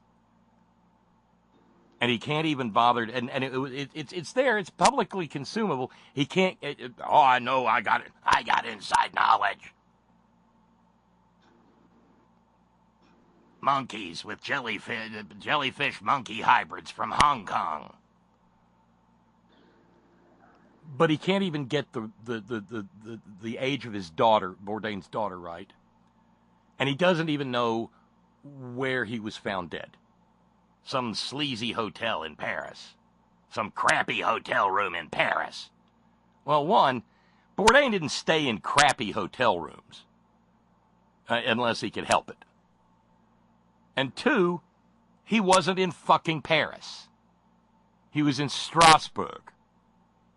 Which is sincerely, unmistakably not Paris. So even though he claims secret inside knowledge, he can't even get the public facts straight. But he's got a paranoid agenda to advance. Instead of the nuanced discussion that we had at the beginning of this program, no. The little weirdos that cling to him and hang on every word that dribbles and vomits out of the mouth of Dolt 45. They prefer this sensationally asinine, insane garbage. And CNN's Brian Stelter is the first to tell us that he died of suicide, hanging himself. Now, I knew he'd been critical of Hillary. Said that that she shouldn't have basically defended Weinstein. Said it was shameful. I knew he joked about feeding Trump hemlock. And I thought, a lot of these rich, powerful Hollywood folks commit suicide. Maybe he did commit suicide. But I said the fact that he had a lot of powerful enemies, it should at least be investigated. I said that in a tweet. I got a call from my source who is even willing for me to now say who he is, but he was very emotional, and he'd already let me in on this a few months ago, and he's actually even already talked about this on air, but I'm just not going to do that at this point. Why, Alex? Because he only exists in your mind? Like the fake PR guy that Donald Trump used to pretend to be, to call up newspapers in New York and talk about how awesome he was in bed? I'm going to shoot an HD report as soon as I'm done here, and I'm going to then reach out to some other people. But here's the bottom line. I was told several months ago that a bunch of other big... Oh, and by the way, as Darlene points out, no, he was not recently remarried either. He's not remarried at all. And so you can understand the setting here. They've got some little neo-maxi Zoom dweeby sitting behind a desk at InfoWars Central, and Alex is on the phone as if he's, in a bunker somewhere hiding from the fucking Illuminati. Sorry about all the dirty words late in the program, but Jesus Christ. People are going to start going public. And then, of course, you saw Kanye. And then a few weeks ago, we said that even more big cultural icons, some of the biggest ones in media, some of the biggest people in culture, were going to be going public. And so this morning when I woke up and I had seen that Tony Bourdain had committed suicide, supposedly, I went, what is it about that? What was it in the news? So I was sitting there search engineering for like an hour. Well, what was it? Why was it about Bourdain? And then all of a sudden the producer calls me about an hour ago and said, right after I got off air with you guys, and said, you have got to call this source. He's really upset right now. And I went, oh my gosh. He's talked about it on air. Ladies and gentlemen, Bourdain. Yeah, by the way, Alex Jones's stupid tweet says, and now we learn he supposedly hung himself. No, asshole, he hanged himself.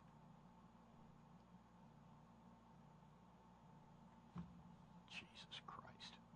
Hung has a different meaning, stupid. Was a powerful cultural figure.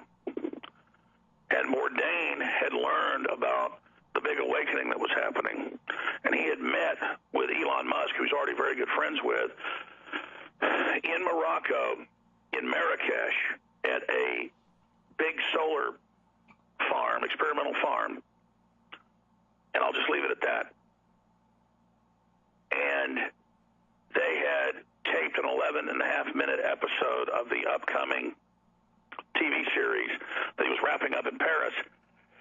This is 2 months ago. Nobody knows this, and I'm laying these facts out so people understand. Yeah, nobody knows this because it's not real. But you people, hey, how about some paleo chocolate chicken bone drink? It'll eat your brain it melts in your brain, not in your mouth. I can't. This goes on like this for, because he was going to do a Kanye and the Illuminati, Bohemian, Grover, aliens from Norblat 9. We're going to rub him out. I found out about this from Sister Carol Baker, who noted along the way, I hope Bourdain's family sues the skin off of Alex Jones. And I do too. I do too. Jesus. But I felt like that needed sharing. Just to remind you that even in moments when other people are trying to be decent. Jesus, even Dolt 45 said, I enjoyed his show.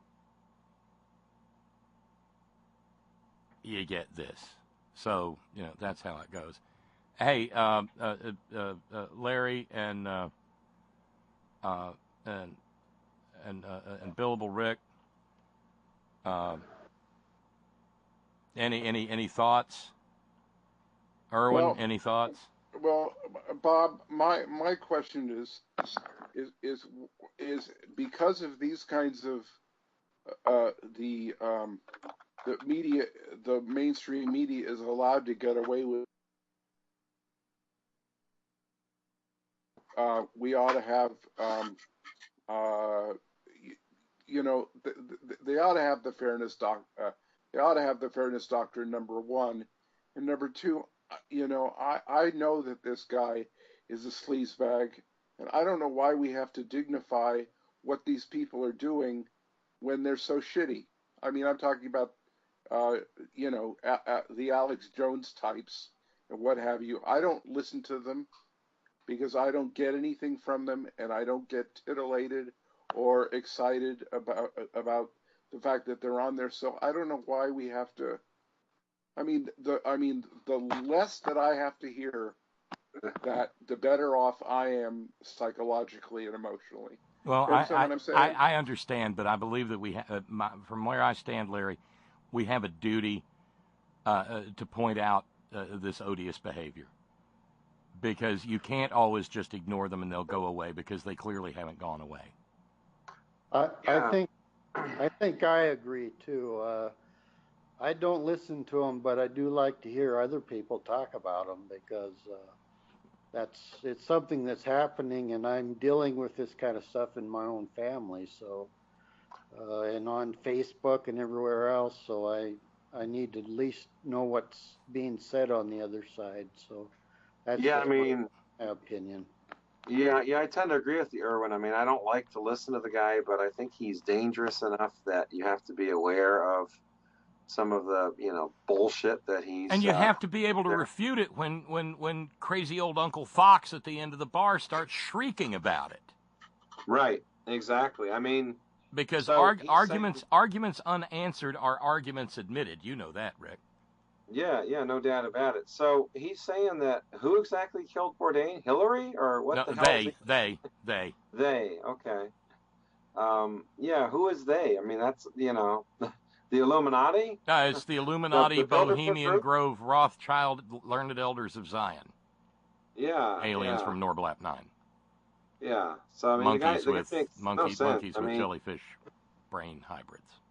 Yeah, I mean the guy's brain is pickled. I think, Bob. I mean, No. There's nothing wrong with his brain. He's working a hustle, and he's working it to perfection. The only problem is there's no James Randi out there to bust him the way James Randi busted Peter Popoff and Uri Geller, because he's figured out the racket. But anyway, I got to get out of here for the evening, but I did want to share that along the way. Thanks, and I'm awfully glad you got in, Irwin. I hope you'll be here again. Don't be a stranger. Thank you, Billable Rick, for your challenge. Thank you to Darlene for her challenge. Thank you to everybody who responded to the challenge, anonymously and non. And Moran Monday will be here before we know it. We'll probably have them stacked up like cordwood, because God Almighty, he's off in. Hey, could our friends in fair Canada, could you get the Canoodlian Mounted Police to arrest him, please, and send him to the Hague? That'd be awfully nice. Just a favor, just asking. But everybody have a wonderful evening, and we will talk soon. Thanks again to everybody who keeps the program on the air. As I said at the beginning, I say at the end, thanks to each and every one of you who share your precious finite time engaged in this long-running little conversation. Thank you so much. It is an honor and a privilege and a pleasure to be in your company and in your friendship. Thanks to our all-volunteer staff. Thank you to, Sparky and Asa and Steve from Georgia Stan, moderators in the chat room this evening. Thank you to our news ninjas. Thank you, Brother Deacon Asa, headon.live. Thank you, John Fox in Australia. Thank you, Ben Birch, whiterosesociety.org. Thanks to the hardest working, bravest people I know, the men and women of Coal River Mountain Watch, crmw.net. And always, always, always, Gina, it's all for you. Have a great weekend, everybody. Later.